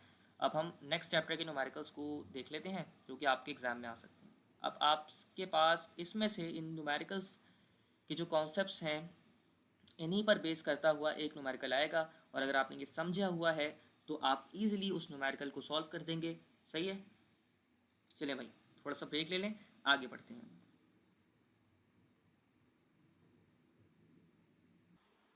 Students, now we have unit 3 dynamics. सही है, इस चैप्टर का नाम डायनेमिक्स है, और इसके न्यूमेरिकल बेस्ड क्वेश्चंस को अगर हम सॉल्व करें तो इसके न्यूमेरिकल बेस्ड क्वेश्चंस में मैंने यहाँ पे आपके साथ शेयर कर दी हैं जो कि इंपॉर्टेंट है। सही है, बहुत सारे हैं वैसे तो, लेकिन जो इंपॉर्टेंट है वो मैंने आप लोगों के साथ यहाँ पे शेयर कर दी हैं, तो आपको इसको करना है कवर।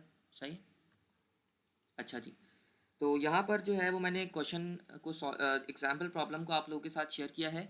क्वेश्चन को अगर हम पढ़ें तो क्वेश्चन में वो आपसे कह रहे हैं कि 60 kg object is moving at a velocity of 5 metres per second. सही है, वट इज़ इट्स मोमेंटम, तो बेसिकली मोमेंटम को आपको फाइंड आउट करना है।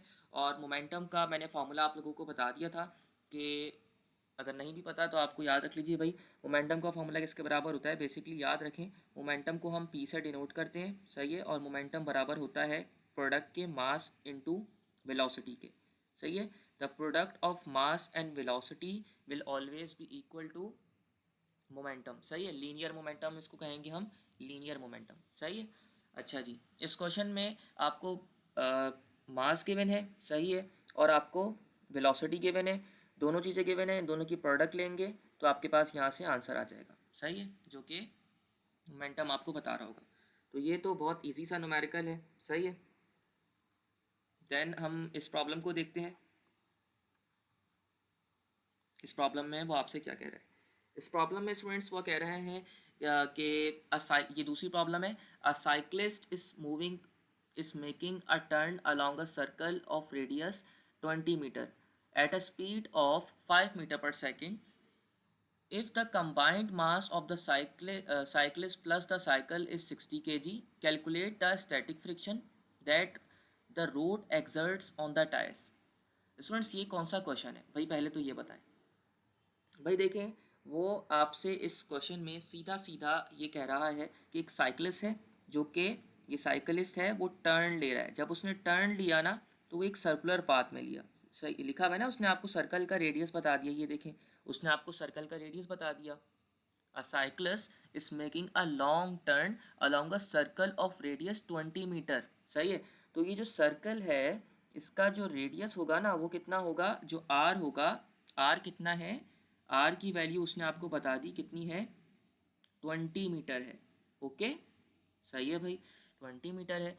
और उसने बता दी आपको स्पीड, जो कि जिसको आप लिख सकते हैं कैसे, v के तौर पे, जिसको आप लिख सकते हैं v के तौर पे स्पीड। स्पीड आपको कितनी गिवन है, स्पीड आपको गिवन है 5 मीटर पर सेकेंड। सही है, तो दो चीज़ें उसने आपको ये बता दी। सही है भाई, और उसने आपको मास बता दिया। ये रहा भाई आपका मास, तो मास भी उसने आपको 60 kg का लिख के दिया है। तो इतनी आसान सी चीज़ें उसने आपको बता दी। Calculate the static friction that the road exerts. सही है, सही है, तो हमें क्या फाइंड आउट करना है, आपको स्टैटिक फ्रिक्शन जो है फाइंड आउट करनी है। तो इसके लिए हम क्या करेंगे, हमने एक फार्मूला पढ़ा है। और स्टूडेंट्स, वो फार्मूला क्या पढ़ा है, हमने एक फोर्स का फार्मूला पढ़ा है। क्या फार्मूला पढ़ा है, हमने फार्मूला पढ़ा है बेसिकली, वो स्टैटिक फ्रिक्शन नहीं पूछ रहा, वो आपसे कह रहा है कि भाई सेंट्रीपिटल फोर्स के बारे में बताइए। सही है, सेंट्रीपिटल फोर्स के बारे में बताइए। अगर मैं यहाँ पर लिखूँ, अगर वो आपको पेपर में लिख के दे, क्या लिख के दे भाई, सेंट्रीपिटल फोर्स, सेंट्रीपिटल फोर्स, तो आप इस फार्मूला का यूज़ करेंगे। कौन से फार्मूला का यूज़ करेंगे, इस फार्मूला का आप यूज़ करेंगे। सेंट्रीपिटल फोर्स का फार्मूला होता है, अगर कोई भी बॉडी जो है अगर सर्कुलर पाथ में मूव कर रही है, तो हम क्या करते हैं, हम ये करते हैं कि इस फार्मूला को यूज़ करते हैं, F C will be equal to M V square upon R. सही है, ये सेंट्रीपिटल फोर्स का फार्मूला होता है।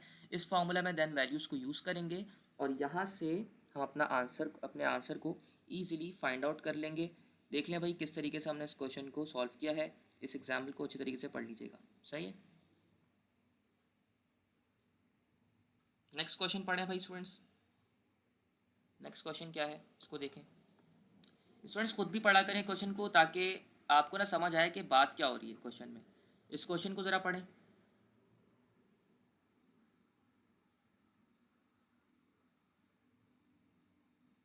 अच्छा जी, भाई क्वेश्चन क्या कह रहा है, a body of mass 10 kg is moving with a velocity of 10 meter per second.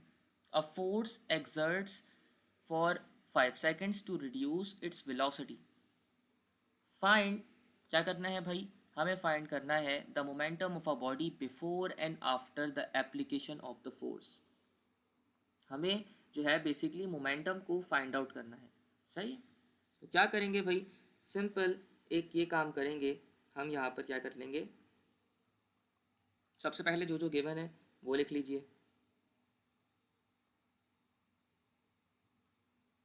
तो मैं यहाँ पे जो जो हमारा गिवन है उसको लिख देता हूँ। तो भाई क्या क्या गिवन है, हमें मास गिवन है, तो यहाँ पे मैं मास को पहले मार्क कर लेता हूँ। A body of mass 10 kg, तो यहाँ पे मैंने 10 kg लिख दिया, हमें मतलब मास गिवन है। तो यहाँ पे हमने मास को लिख दिया, जो कि कितना है, 10 kg है।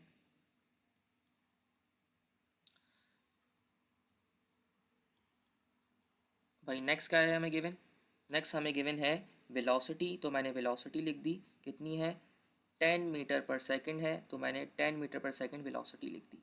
सही है। टाइम गिवन है तो टाइम लिख दिया, कितना है 5 सेकंड्स का टाइम है। सही है।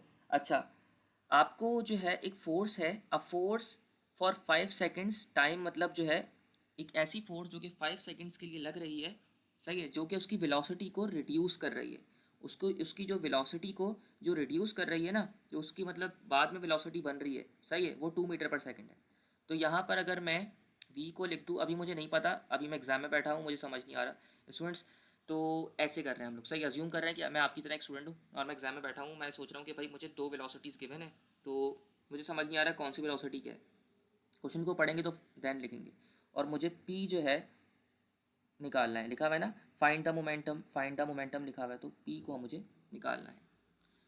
सही है। तो क्या करेंगे स्टूडेंट्स, हम ये कर सकते हैं, यहाँ पर क्या करेंगे भाई, ये काम करेंगे कि सबसे पहले यहाँ पर ये देख लेंगे कि मैं किस फार्मूला को यूज़ करूँगा। अगर मैं मोमेंटम का फार्मूला देखूँ तो मोमेंटम का फार्मूला क्या होता है। सही है, मोमेंटम का ऐसा फार्मूला देखें जो कि यहाँ पर अप्लाई हो रहा होगा। तो मोमेंटम का फार्मूला क्या होता है, मास इनटू वेलोसिटी। सही है भाई, तो मोमेंटम का फार्मूला क्या होता है, मास इनटू वेलोसिटी। तो उसको हम सॉल्व करने की कोशिश करते हैं। सही है, चलें जी भाई। तो क्या करेंगे, सबसे पहले यहाँ पे अप्लाई करते हैं मोमेंटम को, इनिशियल मोमेंटम को फाइंड आउट कर लेते हैं। क्यों भाई, क्योंकि देखें सबसे पहले ये काम कर लेंगे कि इस सवाल को यहाँ तक पढ़ेंगे। सही है, इस क्वेश्चन को यहाँ तक पढ़ लेंगे 10 मीटर पर सेकंड को, क्योंकि जो उसकी इनिशियल कंडीशन है, उसने कहा है कि बॉडी जो है उसका मास 10 kg था जो कि मूव कर रहा है वेलोसिटी से। तो इसका मतलब ये है कि जो इसकी इनिशियल कंडीशन है ना सवाल की, जो वी आई है, वो ये गिवन है आपको, इनिशियल वेलोसिटी आपको ये गिवन है। देन उसकी जो स्पीड है, फाइनल वेलोसिटी बन जाएगी अगली वाली, तो क्या हो जाएगी, ये वी एफ बन जाएगी। This will be your final velocity V F.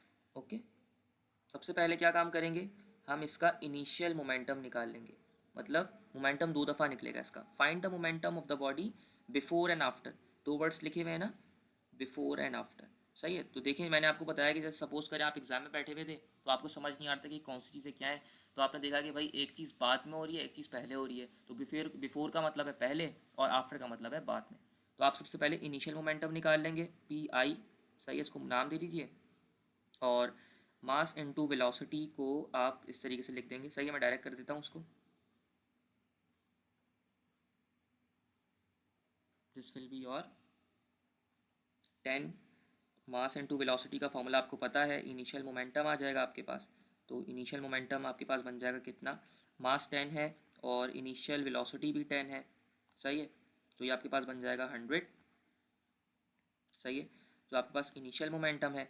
और अगर आप फाइनल मोमेंटम की मुझसे बात करेंगे, तो आपका जो फाइनल मोमेंटम है वो कैसे बन जाएगा, अगर मैं पी एफ की बात करूँ, पी एफ की बात करूँ, तो फाइनल मोमेंटम के लिए मास तो वही रहेगा, 10 ही रहेगा, मास तो चेंज नहीं होता ना भाई, मास तो कंजर्व रहेगा, लेकिन फाइनल वेलोसिटी चेंज हो जाएगी। तो फाइनल वेलोसिटी 2 है, तो आपके पास जो फाइनल मोमेंटम आएगा वो कितना आएगा, 20 न्यूटन आ रहा होगा, 20 न्यूटन सेकेंड। सही, इसका यूनिट लिख लीजिए Newton seconds.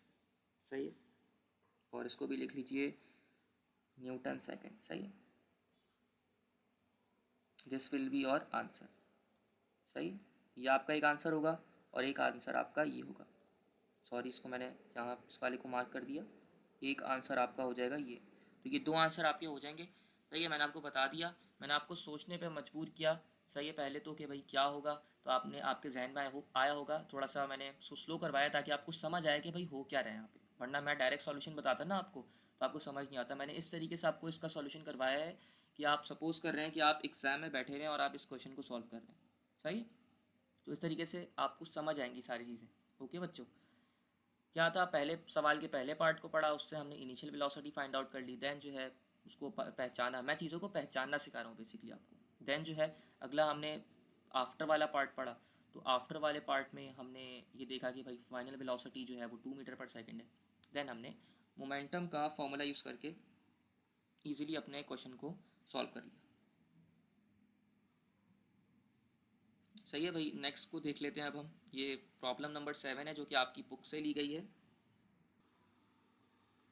An empty car has 1200 kg mass. Its engine can produce acceleration of 4 meter per second. If 300 kg load is added to the mass by passenger and luggage, what acceleration the same engine will produce? तो basically वो ये कह रहे हैं कि आपके पास जो मास है वो पहले था 1200 kg, सही है, कंडीशंस दी हुई हैं उसको। तो सबसे पहले जो है उसने उन्होंने ये कहा कि एन एम्प्टी कार, एक गाड़ी एम्प्टी थी, उसमें आपने मास को ऐड कर लिया जो आपको गिवन है, सही है। तो उस मास को पहले मार्क कर लें, यहाँ पे ये रहा आपका मास, तो मास को मार्क कर लेते हैं, सही है। तो पहले यहाँ पे आपका ये मास है, इसको मार्क कर लेते हैं, सही है। तो ये रहा मास, तो मैंने लिख दिया कि ये गाड़ी है, सपोज़ करें ये आपके पास एक ये कार थी, सही है, और उस कार में आपने पहले मास को ऐड कर लिया, सही है। तो जब आपने इस मास को ऐड किया है ना, तो ये रहा m1 मास, सही है, m1 मास, सही है, m1 मास है, आप इसको m1 मास कह दीजिए। और ये कितना है, तो m1 मास आपको गिवन है सवाल में, इट विल बी 1200 kg, सही है। देन वो कह रहा है कि आपके पास it is producing acceleration 4 metre per second. तो इस गाड़ी की जो एक्सेलरेशन है, इस गाड़ी की जो एक्सेलरेशन है वो कितनी है, 4 मीटर पर सेकेंड स्क्वायर है, 4 मीटर पर सेकेंड स्क्वायर है, सही है। So we have the acceleration 4 metre per second square, okay. If 3 kg load is added to the mass by passenger and luggage, मतलब जो है यहाँ पर पैसेंजर भी आ गया और लगेज, उसका जो लगेज था यहाँ पर उस पैसेंजर का ये भी आ गया, सही है। पैसेंजर की तबीयत ख़राब है सही है। तो ये पैसेंजर की तबीयत ख़राब है, इस तरीके से लिख दीजिए। मैं यहाँ पे पैसेंजर बना रही ना, आप पी लिख देता हूँ, सही है। ये रहा बच्चा, इस तरीके से लिख देते हैं, चलो भाई, सही है। ये बच्चा है, बैठा है, ज़रफ़ लग रहा है वैसे तो ये। तो इसका जो पैसेंजर का मास है और इसका जो मास है ना, इन दोनों का मास जो है, इन दोनों के मास को मैं क्या कह देता हूँ भाई, इन दोनों के मास को मिला के लिखना पड़ेगा, सही है। क्योंकि आपके पास जो एम्प्टी कार है ना, जो हमारे पास एम्प्टी कार है, उसका क्या वेट था, उसका वेट था 1200, और 3 kg वो मास एक्स्ट्रा लेकर आ रहा है, M2 मास। तो ये क्या हो जाएगा, M2 mass will be equal to 1200 plus का ये जो इनिशियल मास था, मतलब ये वाला मास जो है ना M1 मास है। क्यों, क्योंकि गाड़ी के अंदर अब क्या हो जाएगा, ये पैसेंजर भी आ रहा है और इसका लगेज भी आ रहा है, सही है। तो क्या हो जाएगा, ये 300 जो मास है ना, इसको ऐड कर देंगे, तभी हमारे पास M2 आएगा, सही है। क्योंकि ये जो है ना, सवाल में क्या लिखा हुआ है, सवाल में लिखा हुआ है if 3 kg load is added to the mass by passenger and luggage, by passenger and luggage, उसका लगेज जो है और पैसेंजर वो गाड़ी के अंदर आ रहे हैं। तो जब M2 मास आएगा, गाड़ी का इनिशियल मास तो ये था, मास के अंदर और मास ऐड होगा ना, ऐसे थोड़ी होगा कि पहला मास ही ख़त्म हो गया, पहला मास तो ख़त्म नहीं होगा इस गाड़ी का। जब ये देखें ना, सपोज करें गाड़ी है तो ये एम्प्टी थी, तो उसके अंदर ये वाला मास था, तो इसका वज़न था। जब ये वाला आ गया तो इन दोनों का वज़न गाड़ी का देखेंगे, एक का वज़न थोड़ी देखेंगे। इसीलिए जो हमें M2 मिलेगा वो इन दोनों का मिलाकर मिलेगा। तो M1 आ गया और M2 आ गया। फाइंड आउट क्या करना है, what acceleration the same engine will produce. आपको एक्सेलरेशन फाइंड आउट करनी है इंजन की, जब ये दोनों मासेस जो हैं, हम मतलब मास चेंज हो जाएगा, सही है। जब मास क्या हो जाएगा, चेंज हो जाएगा। तो सबसे पहले तो हम ये देख लेते हैं कि एक्सेलरेशन क्या होगी और फोर्स क्या होगी। बेसिकली अगर हम फोर्स को निकालें सबसे पहले, अच्छा जी, तो हम यहाँ पे क्या कर लेते हैं, सबसे पहले फोर्स को निकालते हैं, देन एक्सेलरेशन को फाइंड आउट कर लेंगे, कोई मसला ही नहीं है। देखिए भाई, क्योंकि ना सबसे पहले हमें फ़ोर्स निकालनी पड़ेगी। कैसे भाई, क्यों भाई, आप कहेंगे सर हमें फ़ोर्स क्यों निकालनी पड़ेगी। बेटा देखिए, आपको फ़ोर्स इसलिए निकालनी पड़ेगी क्योंकि आपको फॉर्मूला पता है F is equal to M A, सही है। तो F is equal to M A में हम ये जब M2 वाला मास यूज़ करेंगे ना, जब हम M2 वाला यूज़ मास करेंगे, अगर आप कह रहे हैं मुझसे कि जब मास ऐड हो जाएगा इसके अंदर, ये M2 हो जाएगा इनटू एक्सेलरेशन, तो आपको ना तो फोर्स पता है, आप ये वाला फॉर्मूला यूज़ करेंगे, सही है, और कोई फॉर्मूला यूज़ नहीं कर सकते। फॉर्मूला की हेडिंग डाल के ये लिखेंगे, आप ये वाला फॉर्मूला यूज़ करेंगे, सही है। M2 है, इसको बाद में लिख दीजिएगा। तो आपको यहाँ पे ना तो फॉर्म आपको ना तो यहाँ पे फोर्स पता है ना तो एक्सेलरेशन पता है। तो पहले क्या आप फाइंड आउट करेंगे, पहले इस फोर्स को फाइंड आउट कर लेंगे और इस फोर्स को ऐसे फाइंड आउट करेंगे इनिशियल कंडीशन को लेकर, F is equal to m1 into A. सही है, F is equal to m1 into A. And then जो है मास हमें इनिशियल पता है कितना है, इनिशियल मास कितना है ये रहा, जब गाड़ी एम्प्टी थी, कोई लगेज और पैसेंजर नहीं आया था, तो कितना था वो 1200 था, मैंने 1200 लिख दिया। Then it will be multiply by, तो वो एक्सेलरेशन कितनी प्रोड्यूस कर रहा था ये देखें, ये लिखी हुई है 4 metre per second square. So we will get what 4800 newton, newton इसका यूनिट होता है। सही, तो आपके पास ये जो फोर्स आ जाएगी, ये फोर्स आ जाएगी गाड़ी के ऊपर जो लग रही थी। अब यहाँ से आपको, क्योंकि आपको कहा गया था सवाल में कि भाईजान मुझे वो फोर्स बतानी है आपको जो कि गाड़ी में लगेगी जब पैसेंजर और लगेज जो है आ जाएगा। सॉरी, फोर्स नहीं, एक्सेलरेशन फाइंड आउट करनी थी। हाँ, लिखा हुआ है ना, ये देखें यहाँ पे ये लिखा हुआ है what acceleration the same engine will produce. सही है, तो एक्सेलरेशन बेसिकली फाइंड आउट करनी है। अब इस वाले फार्मूला को, ये जो फार्मूला मैंने लिखा था यहाँ पर, इसको अरेंज कर देंगे। तो F तो मुझे पता है, F is equal to ma होता है, तो मास भी पता है, तो ये m2 नीचे जाके डिवाइड हो जाएगा, F is equal to m2। So we will get the acceleration. Acceleration कैसे आ जाएगी भाई, देखें ऐसे आ जाएगी 4800, सॉरी 4800 है, 4800 डिवाइडेड बाय m2 मास कितना है ये देखें, ये रहा 1500 हो जाएगा। ये 1200 प्लस 300 कितना होता है, 1200 प्लस 300 कितना हो जाएगा, 1500 हो जाएगा।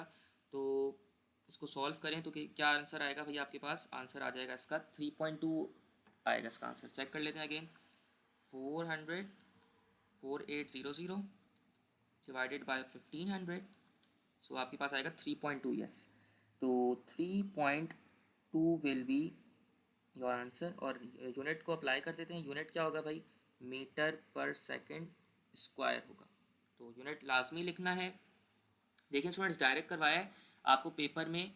पहले क्या करना है देख लें भाई, और से समझ लीजिए। पेपर में पहले क्या करना है, मास मास इसके लिए सॉल्व करेंगे। सही है, इस इनिशियल कंडीशन को ओबे करते हुए, इस इनिशियल कंडीशन को फॉलो करते हुए आप सबसे पहले जो इसकी फोर्स है वो निकाल लेंगे। इस फोर्स को निकालने के बाद देन जो है आप इस फार्मूला में, क्योंकि आपको क्या कहा गया था, लगेज और पैसेंजर जब आ जाएंगे उसके अंदर, तब आपको जो है वो क्या फाइंड आउट करना था, तब आपको एक्सेलरेशन फाइंड आउट करनी थी। तो आप जो है फिर एक्सेलरेशन फाइंड आउट कर लेंगे। आपने पहले क्यों नहीं किया, क्योंकि पहले आपको ना तो ये वाली फोर्स पता थी, पहले आपको ना फोर्स पता थी और ना ही आपको पहले एक्सेलरेशन पता थी। तो इसमें से दो अननोन थे, तो पहले एक नोन को फाइंड आउट करा, इस फोर्स को हमने पहले फाइंड आउट करा। ओके, आई होप समझ आ गया होगा आपको। इसको अच्छे से देख लीजिए। सही है,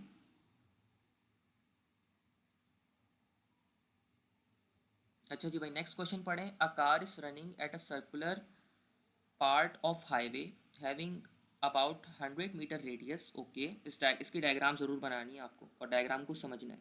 सही है, कोशिश करें खुद से बनाए बैठ के diagram. The mass of car is 600 kg and its velocity is 72 kilometre per our.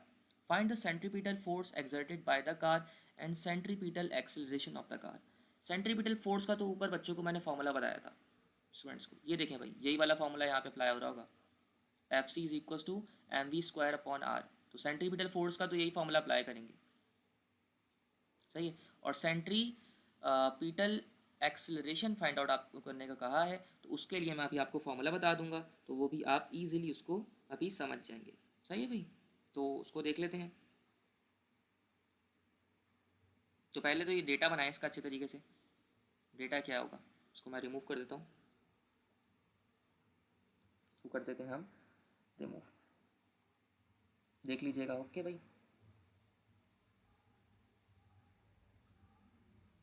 अब जो बच्चे पीडीएफ लेंगे ना, उनको कुछ कुछ चीज़ें आधी अधूरी नज़र आएंगी, तो वीडियो को देखना है आपको। सही है, तो स्टूडेंट सबसे पहले हम फाइंड आउट करेंगे इसके लिए जो जो हमें centripetal acceleration then centripetal force, कुछ भी कर सकते हैं फाइंड आउट। तो पहले देखें सेंट्रीपिटल फोर्स को फाइंड आउट कर लेते हैं। क्या क्या चीज़ें गिवन है? A car is running in a circular highway, सही है, सर्कुलर केस है, उसका रेडियस गिवन है, सही है। तो ये गाड़ी है, बना दीजिएगा पेपर में। गाड़ी आपकी जो है मूव कर रही है, सॉरी ये सर्कल है, और ये आपकी गाड़ी जो है वो इस तरीके से सर्कुलर पाथ में मूव कर रही है, सही है, जिसका रेडियस आपको कितना गिवन है? 1000 मीटर, सही है। इसको आप, इसका जो रेडियस है वो आपको 1000 मीटर दिया गया है। देन जो है वो मास दिया गया है, the mass of the car is 600 kg। तो सवाल में मास भी गिवन है, 600 kg आपको गिवन है, सही है। और वेलोसिटी आपको गिवन है कितनी? At this point we have the velocity 72 kilometre per hour, kilometre hour, सही है। इस तरीके से दिया हुआ है, पर आवर लिख दीजिए। अच्छा जी, अब यहाँ पर बच्चे जो है ना वो गलती करने वाले हैं। ये पर आवर होगा, ये किलोमीटर आवर नहीं होगा इसमें। इस तरीके से मैं इसको कर देता हूँ, ये पर आवर होगा, सही है, इस तरीके से होता है। अब बच्चे क्या करेंगे गलती? फॉर्मूला डायरेक्ट यूज़ कर देंगे सेंट्रीपिटल फोर्स का। क्या करेंगे? एफ सी सेंट्रीपिटल का फोर्स का फॉर्मूला लगाएंगे। मुझे पता है भाई, सर ने बताया था M V square upon R formula होता है सेंट्रीपिटल फोर्स का। तो मैं डायरेक्ट अप्लाई कर देता हूँ बगैर सोचे समझे। बेटा गलती कर दोगे। कैसे गलती करोगे? अगर तुमने डायरेक्ट अप्लाई किया ना, विदाउट कन्वर्जन, यूनिट की कन्वर्जन नहीं करी, तुम्हारा सवाल गलत हो जाएगा। क्या हो जाएगा? सवाल गलत हो जाएगा। आपको यूनिट की कन्वर्जन करनी है। ये आपको किलोमीटर पर आवर में गिवन है, आपको मीटर में कन्वर्ट करना है ऐसे। तो मीटर में कन्वर्ट करने के लिए याद रखिए, अगर आपको किलोमीटर किलोमीटर पर आवर से मीटर में जाना है तो क्या करते हैं? क्या करते हैं भाई? मल्टीप्लाई बाय मीटर 1000 करते हैं, सही है, मल्टीप्लाई बाय 1000 करते हैं और डिवाइड करते हैं 3600 से, सही है। तो आपके पास यहाँ से वेलोसिटी मीटर में कन्वर्ट होकर आएगी, और मीटर में कन्वर्ट होकर कितनी आ जाएगी? ये हो गया इस तरीके से, सही है। और ये इस तरीके से आपके पास आ जाएगा 20, यस 20 आ जाएगा, 20 metre per second.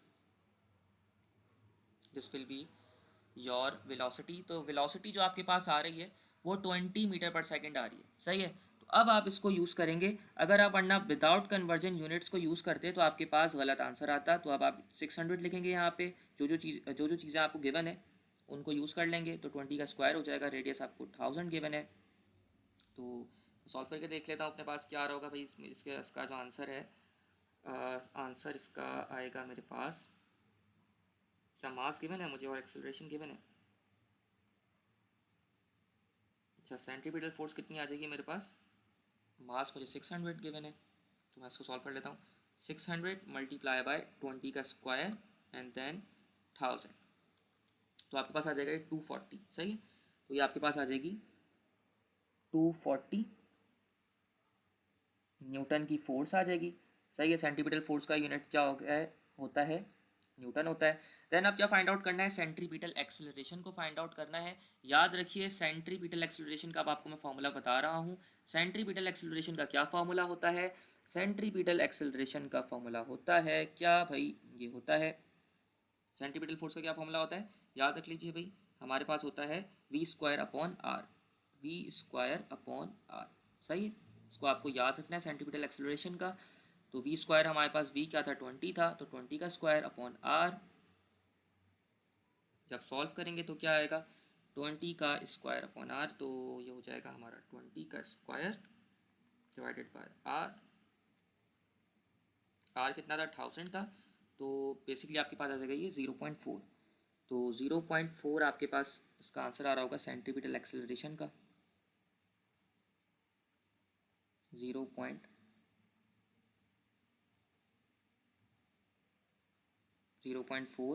Metre per second square, सही। This will be your answer. तो इस तरीके से हमने इस न्यूमेरिकल को सॉल्व किया, इस क्वेश्चन को सॉल्व किया। आई होप आपको समझ आया होगा ये, सही है भाई। इसके हमने सारे न्यूमेरिकल्स को तकरीबन सॉल्व कर लिया है। ये वाला न्यूमेरिकल भी सॉल्व कर लिया था, कार वाला भी कर लिया था, और ये जो ऊपर है इसके ये वाला भी न्यूमेरिकल सॉल्व कर लिया था। तो देखें भाई, इस तरीके से हमने जो डायनेमिक्स के न्यूमेरिकल्स हैं जो इंपॉर्टेंट है, जो कि आपके एग्जाम में आ सकते हैं, उसको हमने सॉल्व किया। ओके, अब जो है हम न्यूमेरिकल किसको सॉल्व करेंगे, अब हम आपका जो टर्निंग का चैप्टर है यूनिट 4 उसके न्यूमेरिकल्स को सॉल्व करेंगे. ओके.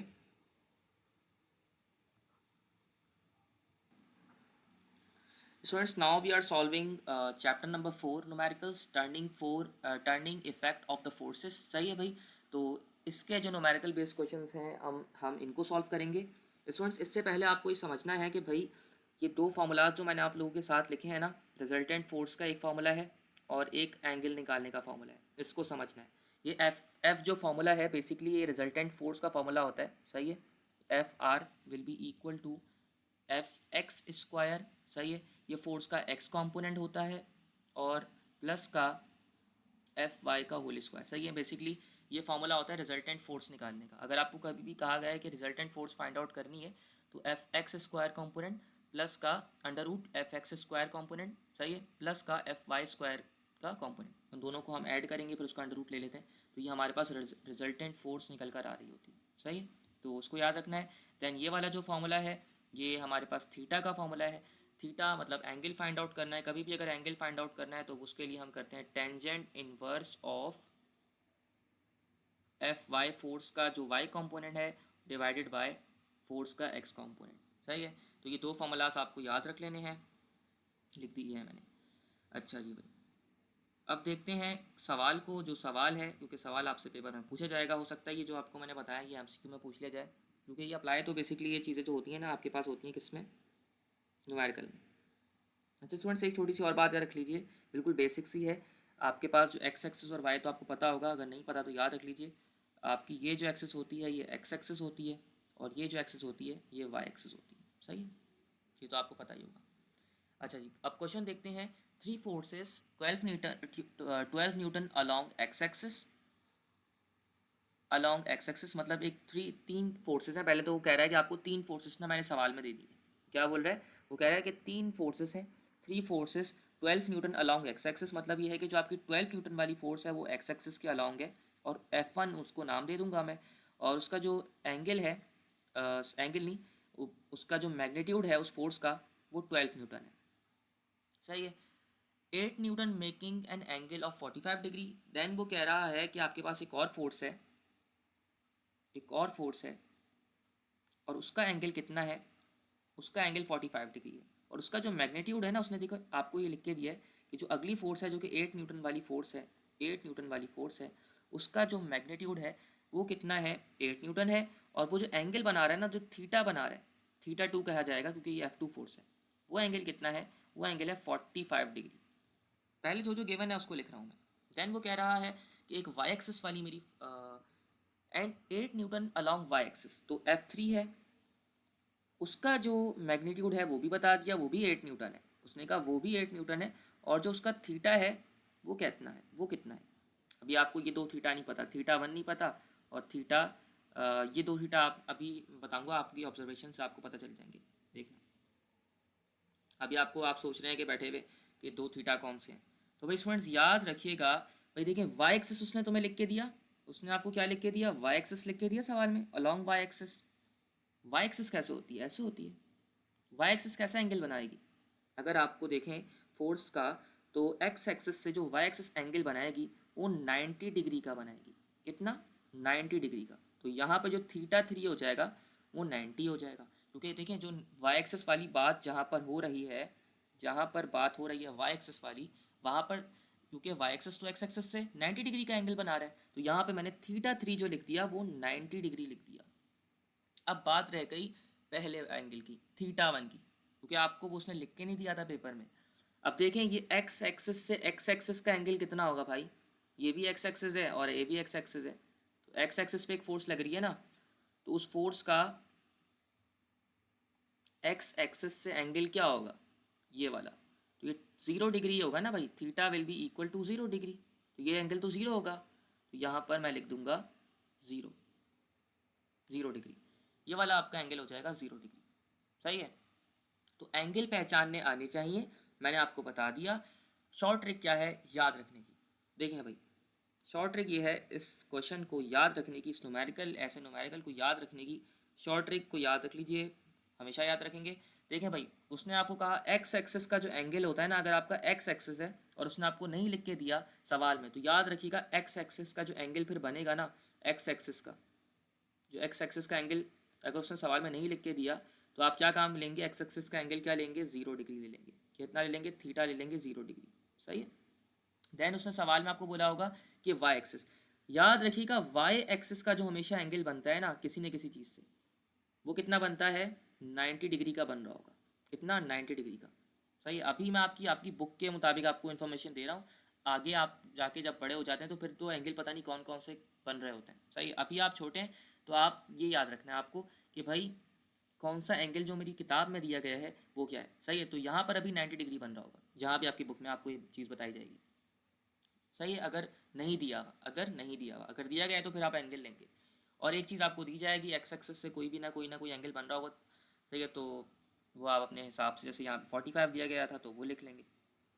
सही है। जो ना दिया जाए उसके लिए मैंने आपको बताया ये। अब आप क्या करेंगे, आपको फाइंड देयर रिजल्टेंट। सही है। तो रिजल्टेंट, अब 3 फोर्सेस हैं तो मुझे 3 दफ़ा इस क्वेश्चन को सॉल्व करना पड़ेगा स्टूडेंट्स। मुझे क्या करना पड़ेगा, इस क्वेश्चन को 3 दफ़ा सॉल्व करना पड़ेगा। क्या काम करेंगे भाई स्टूडेंट, सबसे पहले ना हमें फॉर्मूला पता है। अगर मुझे कभी भी एक्स कंपोनेंट निकालना होता है ना फोर्स का, अब क्या करेंगे, फोर्स का एक्स कंपोनेंट निकालेंगे। एक्स कंपोनेंट हमेशा ऐसे निकलता है, एक्स को रिप्लेस करने के लिए क्या आ जाता है, F1। अगर मैं यहाँ पे इसको बताऊँ तो अभी आपको सिर्फ जनरल फार्मूला सिखा रहा हूँ। F X is equal to F cos theta. ये एफ क्या होता है, ये वही वाला फोर्स का कंपोनेंट होता है, और थीटा क्या होता है, जो कि वो एंगल बना रहा होता है। तो अब मैं क्या काम करूँगा, यहाँ पे सबसे पहले F1 को फाइंड आउट कर लूँगा। तो F1 कैसे फाइंड आउट होगा मेरा, F1 आ जाएगा किस तरीके से, F क्या है यहाँ पे, अगर मैं F1 देखूँ तो 12 आ जाएगा, और 12 का एंगल कितना है बन रहा है, multiply by cos of 0 degree. Cos theta था ना, तो कॉस थीटा, यहाँ पे थीटा 1 क्या है, थीटा 1 को लेंगे तो 0 डिग्री हो जाएगा। तो ये आपके पास आ जाएगा, जब आप इसको सॉल्व करेंगे तो कॉस 0 डिग्री 1 के बराबर होता है। कैलकुलेटर में देख लीजिएगा, ये याद रख लीजिए। अगर आप पेपर में साइंटिफिक नहीं लेकर जा रहे, नॉर्मल कैलकुलेटर लेकर जा रहे हैं, तो उसमें फिर आपको कॉस 0 डिग्री की वैल्यू याद होना चाहिए कि कॉस 0 डिग्री मेरे पास बराबर होता है, कॉस 0 डिग्री बराबर होता है किसके, याद रखिए हमेशा 1 के बराबर होता है। तो कॉस 0 डिग्री हो जाएगा 12 इंटू 1, तो आपके पास यहाँ पे आ जाएगा आंसर 12 न्यूटन की फोर्स आ जाएगी, जो कि F1 कंपोनेंट होगा।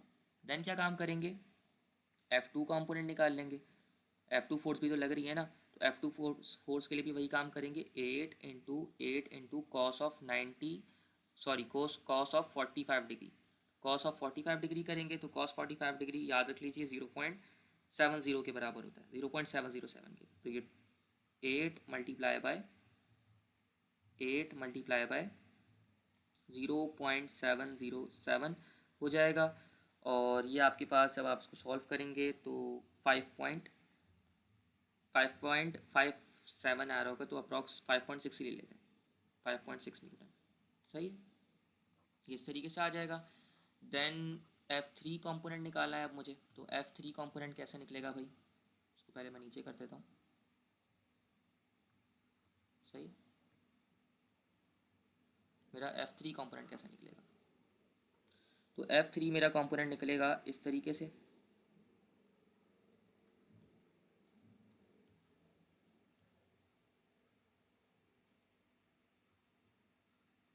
वही काम करेंगे जो पहले अप्लाई कर रहे थे सारी चीज़ें, 8 multiply by cos of 90 degree, क्योंकि आपका एंगल 90 डिग्री है, कॉस 90 डिग्री 0 के बराबर होता है। तो ये आपके पास आ जाएगा, कोई भी चीज़ 0 से मल्टीप्लाई होती है तो 0 ही आता है, तो ये 0 न्यूटन आ जाएगा। सही। तो आपके पास ये 3 फोर्सेस के कंपोनेंट्स आ गए। सही है, ये 3 फोर्सेस आ गए। सही है। अब क्या काम करेंगे, अब आपको रिजल्टेंट फोर्स आपसे कहा था सवाल में कि find out the resultant force, पहला पार्ट पढ़ें, ये रहा, इसके लिए ये सारा काम करें। तो find out the resultant force, resultant force को हम इस तरीके से फाइंड आउट कर लेंगे, इन तीनों फोर्सेस का कंपोनेंट अंडर रूट में ले लेंगे। सही है। तो under root of this expression. सही है।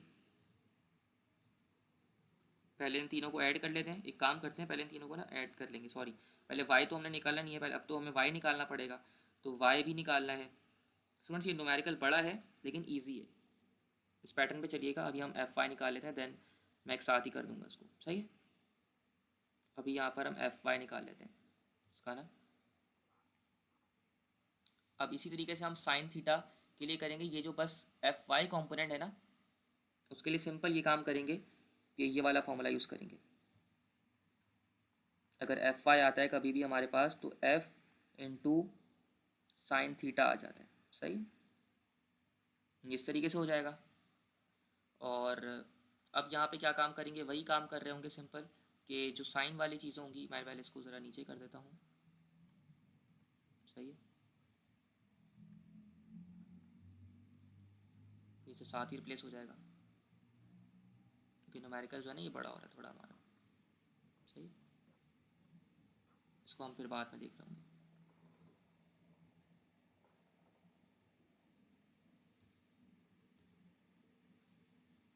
चलें अभी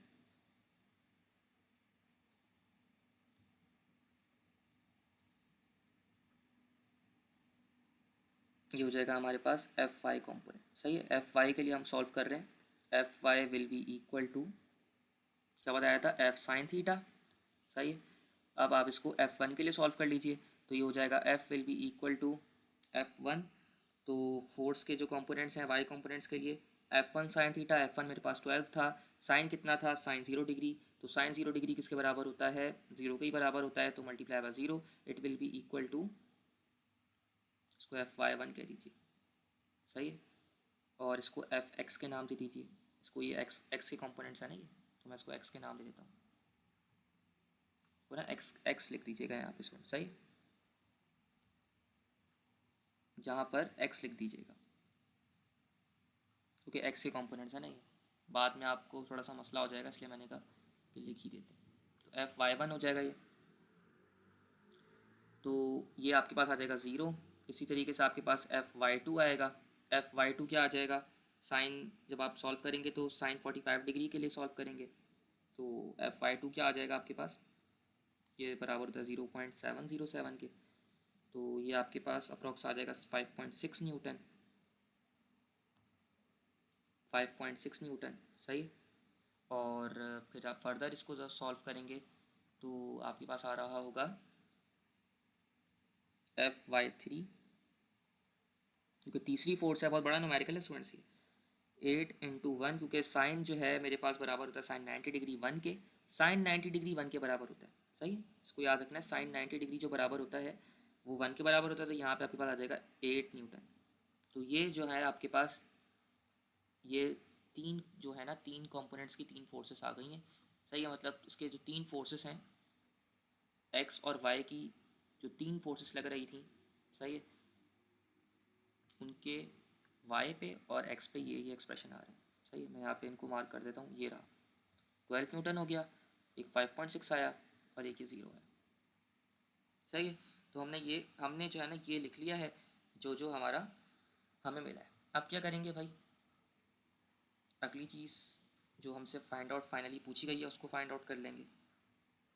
टोटल आप एक्स कंपोनेंट निकालेंगे, टोटल एक्स कंपोनेंट क्या है, ये मैंने आपको बताया था कि हम आखिरी में क्या काम कर लेंगे, जो हमारे पास एक्स कंपोनेंट्स होंगे उनको ऐड कर लेंगे। ये जो एक्स तीन कंपोनेंट्स है ना, यहाँ पर मैंने इनको इस तरीके से लिखा था, अब मैं इसको रिमूव कर रहा हूँ, इन तीनों को आप ऐड कर लेंगे, एफ एक्स वन करेंगे प्लस एफ एक्स टू करेंगे, तो यहाँ से आपके पास एफ एक्स का जो कंपोनेंट है वो आ जाएगा, सही है।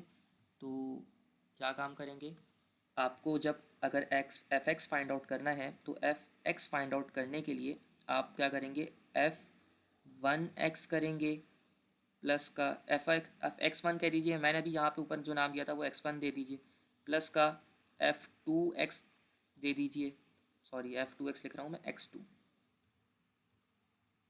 थोड़ा बड़ा लंबा न्यूमेरिकल हो रहा है लेकिन समझ आ जाएगा आपको, एफ एक्स थ्री, सही है, कि हो सकता है पेपर में पूछ ले वो आपसे।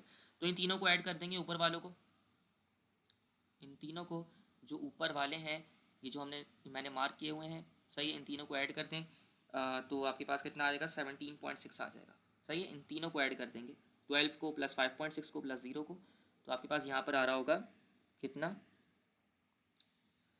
17.6, सही है, 17.6 न्यूटन आ जाएगा। देन इसी तरीके से आप एफ वाई का कंपोनेंट निकाल लेंगे, और एफ वाई को निकालने के लिए हम क्या काम करेंगे, एफ वाई को निकालने के लिए हम वही again F Y one plus का एफ वाई टू प्लस का एफ वाई थ्री कर देंगे।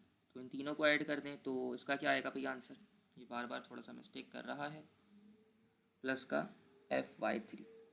अब देख लीजिए इसका आंसर क्या आएगा, इसका आपके पास आंसर आ जाएगा 0 प्लस 5.6, ये जो तीन मैंने लिखे हैं ऊपर, 0 प्लस 5.6 प्लस 8, तो ये कितना बन जाएगा 13.6, तो ये बन जाएगा 13.6 न्यूटन।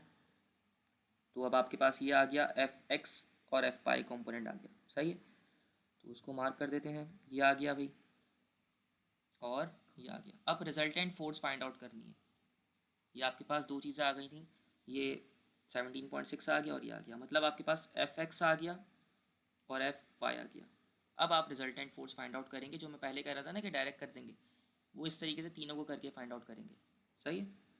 तो ये इस फॉर्मूला में अब वैल्यू को यूज़ कर देंगे। मुझे एफ एक्स पता है और एफ वाई पता है, क्योंकि आपसे कहा था फाइंड द रिजल्टेंट। पेपर में अगर आपको वो देगा तो कोई एक चीज़ देगा, स्टूडेंट्स देख लेंगे, याद रखिएगा, ये बहुत बड़ा न्यूमेरिकल हो जाएगा वरना आपके लिए, सही है। तो अगर पेपर में वो आपको देता है तो वो आपसे कोई एक चीज़ पूछेगा, दोनों चीज़ें नहीं पूछेगा भाई, दोनों चीज़ें कभी भी नहीं पूछेगा, क्योंकि बहुत बड़ा न्यूमेरिकल फिर हो जाएगा ये आपका।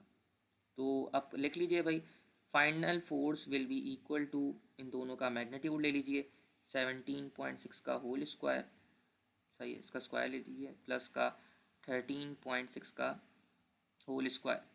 तो क्या आएगा भाई आंसर, इसका आंसर आ जाएगा 22.2 न्यूटन। यूनिट्स याद रखने हैं, यूनिट्स पेपर में अगर नहीं लगाएंगे नंबर कट जाएगा, सही है।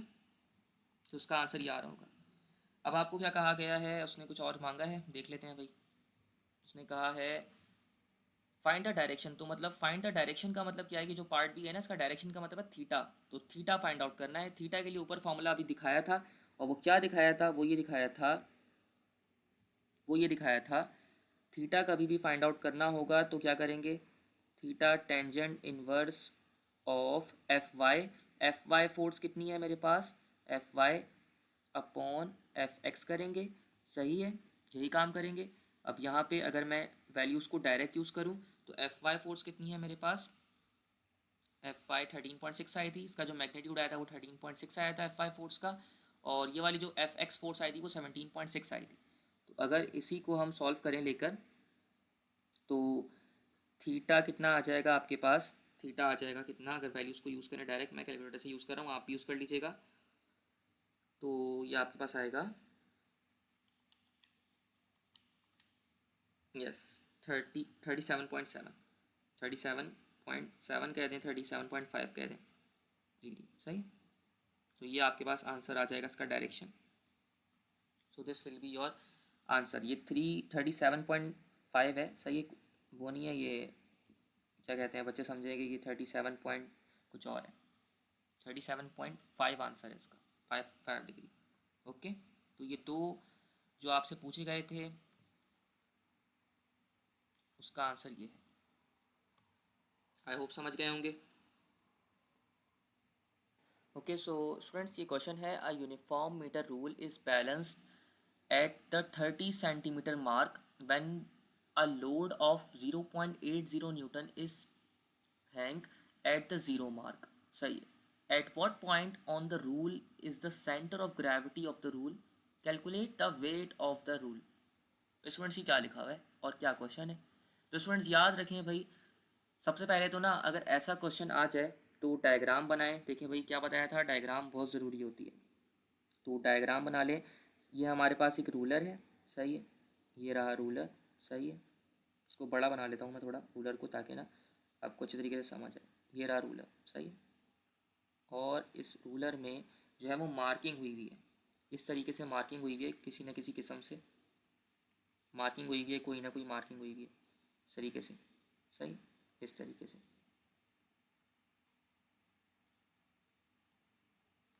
Okay, a uniform meter rule is balanced at the 30 centimeter when a load of 0.80 newton is hung at the zero mark। तो ज़ीरो मार्क जो मेरा ये वाला ज़ीरो मार्क है, ज़ीरो मार्क इसे कहते हैं हम ज़ीरो मार्क। तो ये जो मेरा ज़ीरो मार्क है ना, इस पॉइंट पे ये जो मेरा ज़ीरो मार्क है, इस पॉइंट पे ना ये ज़ीरो मार्क होता है। इस पॉइंट पे एक लोड को हैंग किया हुआ है और वो जो लोड है वो कितना है, 0.8 न्यूटन का है। क्वेश्चन में उसने आपको लिख के दिया है, ये रहा। व्हेन द, और उसका जो डिस्टेंस है वो कितना है, उसका डिस्टेंस कितना है, उसका डिस्टेंस कितना है, 30 सेंटीमीटर है। सही है, किसी न किसी मार्क से। तो ये तो जिस पॉइंट पे उसको बैलेंस किया हुआ है, uniform metre rule is balance at a 30 centimetre, मतलब एक पॉइंट ऐसा है, ये वाला पॉइंट है, एक ऐसा पॉइंट है, ये वाला पॉइंट एक ऐसा पॉइंट है, 30 सेंटीमीटर तक का डिस्टेंस है जहाँ पर उसको बैलेंस किया हुआ है। तो इस पॉइंट पे इसको बैलेंस किया हुआ है, किस पॉइंट पे, इस पॉइंट पे। देन वो कह रहा है आपसे कि eight what point on the rule is the centre of gravity of the rule. सही है, तो एक पॉइंट हमें ये कह दिया कि सेंटर ऑफ ग्रेविटी बताना है। Calculate the weight of the rule, तो आपको क्या बताना है, वेट ऑफ द रूल बताना है। तो जो जो चीज़ें गिवन है पहले उसको लिख लीजिए, फिर बाकी सवाल को सॉल्व करते हैं। तो इसका मतलब ये कि मुझे F1 लोड जो गिवन है सवाल में, F1 लोड कितना दिया गया है, 0.8 न्यूटन का है। तो मैंने लिख दिया 0.8 न्यूटन, और इसको दे देंगे D1 नाम। और D1 कितना है इसका, 30 सेंटीमीटर है। यूनिट्स की कन्वर्जन जो है वो ज़रूर करिएगा। सही है, या अभी यहाँ पे विदाउट कन्वर्जन मैं छोड़ रहा हूँ, अगर हमारा डायरेक्ट सॉल्व हो जाता है तो डायरेक्ट सॉल्व कर देंगे। सही है, बाद में आगे कन्वर्जन कर देंगे कुछ भी। सही है, तो इसको मैंने क्या लिख दिया, इसको मैंने लिख दिया 30 सेंटीमीटर। अब क्या काम करेंगे भाई, अब ये करेंगे कि हमारा जो रिक्वायर्ड है W उसको लिख देंगे। सही है, अब हमारे पास ये जो रूलर है ना, इसका याद रखें, इसने आपको एक लाइन लिख के दी है, a uniform metre, a uniform metre rule. तो यूनिफॉर्म मीटर रूल जो है वो 1 मीटर का होता है। तो उसका जो सेंटर ऑफ ग्रेविटी होगा ना, ये जो आपसे पूछा है तुमसे, कहाँ, हाँ, centre of gravity of the rule. तो ये जो पॉइंट है, अगर आप डायग्राम बनाएंगे ना, तो जो आपको सी पॉइंट जो मिल रहा होगा यूनिफॉर्म मीटर रूल का, वो कितना, किस पॉइंट पे मिल रहा होगा, तो आपको किस पॉइंट पे मिल रहा होगा, जो आपको सी पॉइंट मिल रहा होगा, यहाँ पे अगर मैं इस पॉइंट पे लिख दूँ, जो मुझे सी पॉइंट मिलेगा वो कितना मिल रहा होगा, सी मिलेगा मुझे, क्योंकि यूनिफॉर्म मीटर रूल है, तो 50 सेंटीमीटर पे। यह आपने अपनी ऑब्जर्वेशन से बता दिया। क्यों, क्योंकि बिकॉज बिकॉज जो हमारे पास जो यूनिफॉर्म मीटर रूल होता है, जो यूनिफॉर्म मीटर रूल होता है, ये आप लाइन लिख के दिखाएंगे, मीटर रूल जो होगा वो कितना होगा, 1 मीटर के बराबर होगा। तो 1 मीटर का आधा कितना होता है, 50 सेंटीमीटर हो जाएगा, क्योंकि अभी आप सेंटीमीटर्स में काम कर रहे हैं ना, अभी आप सेंटीमीटर में काम कर रहे हैं। अगर आप कहते मीटर में, अगर उसने आपको सारी रेटिंग दी होती, तो आप मीटर में लिख के बता रहे थे कि 0.5 सेंटीमीटर हो जाएगा, आप ये 0.5 मीटर हो जाएगा, आप ये लिख के बताते उसका आधा करके। अभी क्योंकि 1 मीटर 100 सेंटीमीटर के बराबर होता है, आपको बताया ना ये, कि जो 1 मीटर होता है वो 100 सेंटीमीटर के बराबर होता है। 1 metre will be equal to 100 centimetre. तो तभी अभी आप क्योंकि सेंटीमीटर्स में काम कर रहे हैं, तो आपने यहाँ पे लिख दिया कि ये कितना हो जाएगा, ये बराबर हो जाएगा 50 सेंटीमीटर के। सही है, अब आप क्या काम करेंगे, अब आप एक काम करेंगे, यहाँ पर ना हो ये रहा है कि एक और डिस्टेंस है। सही है, अभी आप सेंटर ऑफ ग्रेविटी पे नहीं पहुँचे, अभी आप 30 पे पहुँचे। सही है, ये जो सी पॉइंट है ना, ये तो चलें 50 पे आपको मिल रहा है, ये तो मैंने आपको बता दिया 50 सेंटीमीटर पर आपको मिल रहा है, लेकिन ये वाला डिस्टेंस कितना होगा भाई, ये तो आप ऐसे ही देख के बता देंगे, ये कितना होगा डिस्टेंस। अगर मेरा ये D1 डिस्टेंस है, अगर ये D1 डिस्टेंस है, तो ये D2 कितना हो जाएगा, 20 हो जाएगा भाई। ये कितना हो जाएगा, ये 20 हो जाएगा। और इसको मैं क्या नाम दे दूंगा, इसको मैं नाम दे दूंगा D2 का। तो इसका मतलब मैंने क्या फाइंड आउट कर लिया, अपना D2 फाइंड आउट कर लिया। और D2 कितना फाइंड आउट कर लिया मैंने, D2 फाइंड आउट कर लिया 20 सेंटीमीटर। सही है, तो देखें भाई किस तरीके से ऑब्जर्वेशन से हमने जो है वो अपना D2 फाइंड आउट कर लिया। सही है, तो यहाँ मैं इस तरीके से लिख देता हूँ ताकि बच्चों को समझ आए, 20 सेंटीमीटर। सही है, तो D1 ये हो गया और D2 ये हो गया, ये D1 है और ये D2 है। अब क्या काम करेंगे, अब आप प्रिंसिपल ऑफ क्या यूज़ करेंगे, मोमेंट का जो प्रिंसिपल है उसको यूज़ कर लेंगे। और वो प्रिंसिपल क्या कहता है, वो प्रिंसिपल ये कहता है tau one will be equal to tau two. सही, ये क्या है भाई, प्रिंसिपल ऑफ मोमेंट है, इसको यूज़ करेंगे। टॉ वन के लिए क्या होगा, टॉ वन के लिए हो जाएगा F1 इंटू D1। सही, विल बी इक्वल टू, अब क्या करेंगे, यहाँ पे आपसे जो सवाल में क्या कहा गया था, आपसे कहा गया था कैलकुलेट द वेट। तो वेट ऑफ द रूलर क्या होगा, वेट इस पॉइंट पे ही होगा, C centre of gravity point पे होगा, तो वेट आपको इसी पॉइंट पे मिल रहा होगा। सही है, लेकिन वेट हमें पता नहीं है कि भाई कितना है, तो इसको हम फाइंड आउट कर लेंगे इसी फॉर्मूला से। तो यहाँ पे टॉ टू आ जाएगा W इंटू D2, और D2 कितना है, D2 मैंने आपको बता दिया था 20 हमने फाइंड आउट किया है। सिंपल वैल्यूज़ में वैल्यूज़ को यूज़ कर लेंगे, पहले अरेंज कर लेते हैं। तो W will be equal to F1 multiply by D1 divided by D2। सही है, अब F1 कितना है आपके पास, 0.8 न्यूटन की फोर्स दी गई थी आपको, और D1 कितना था, D1 30 था ना, यस 30 था, तो 30 यूज़ कर लीजिएगा। और यहाँ पे आप D2 20 यूज़ करेंगे, तो क्या आ जाएगा भैया आंसर आपका, इसको ज़रा सॉल्व करें। तो 0.8 मल्टीप्लाई बाय 30 इंटू 20, तो 1.2 इसका आंसर आएगा, जो कि इसका करेक्ट आंसर हो जाएगा। 1.2 न्यूटन। वेट जो है उसका यूनिट भी क्या, यूनिट न्यूटन ही होता है, तो इसका आंसर आ जाएगा। सही है, अब आप कहेंगे कि सर आपने इसको सेंटीमीटर में कन्वर्ट क्यों नहीं किया, सेंटीमीटर में कन्वर्ट करना चाहिए था आपको, तो क्योंकि हम ऐसा यूनिट में काम कर रहे हैं। तो देखिए मैंने एक चालाकी कर दी यहाँ पर, मैंने अपना वक्त बचाया। वक्त क्या बचाया, क्योंकि देखिए भाई ये भी सेंटीमीटर में है, ये भी सेंटीमीटर में है, तो सेंटीमीटर से सेंटीमीटर कैंसिल हो जाएगा। सही है, वक्त बचा लिया अपना, कन्वर्जन ही नहीं करी,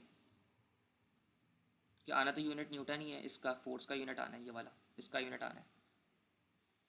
सही है भाई, देखें इस तरीके से मैंने अपना वक्त बचाया।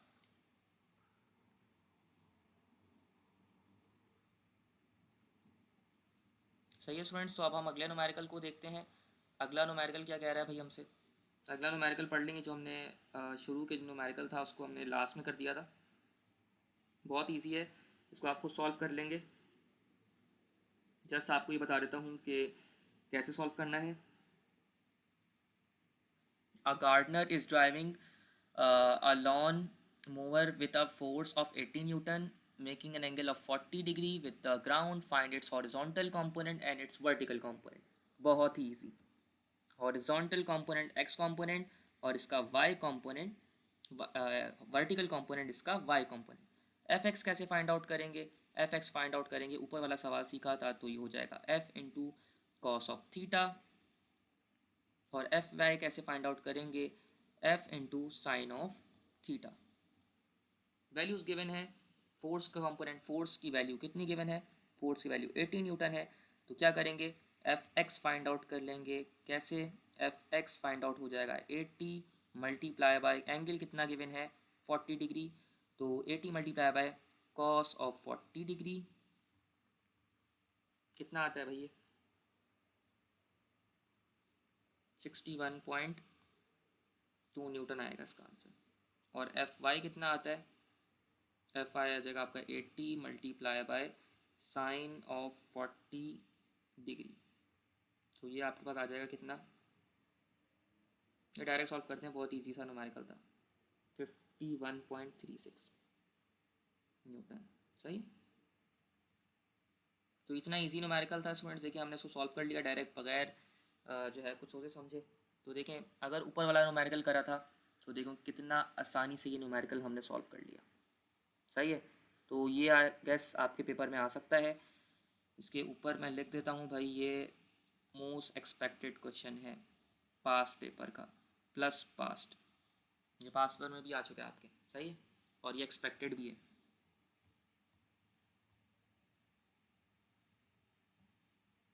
सही है। ऊपर तो वैसे बहुत सारे क्वेश्चन है, लेकिन मुझे ज़्यादा लग रहा है कि ये वाला क्वेश्चन आपसे लाजमी पूछा जाएगा, तो इसीलिए मैंने इसके ऊपर एक्सपेक्टेड भी लिख दिया। सही है? या इसी से मिलता जुलता वैल्यूज़ को चेंज करके पूछ देगा। आप ये तो नहीं कर सकता ना कि एग्जैक्ट वैल्यूज़ के साथ आपको वो क्वेश्चन दे दे। तो वैल्यूज़ को तो ऑब्वियसली चेंज कर सकता है, लेकिन वो आपसे ऐसा ही क्वेश्चन पूछेगा एग्जाम में। सही है भाई स्टूडेंट्स? अब हम आपका नेक्स्ट यूनिट जो है यूनिट 5 स्टार्ट करेंगे। सही है?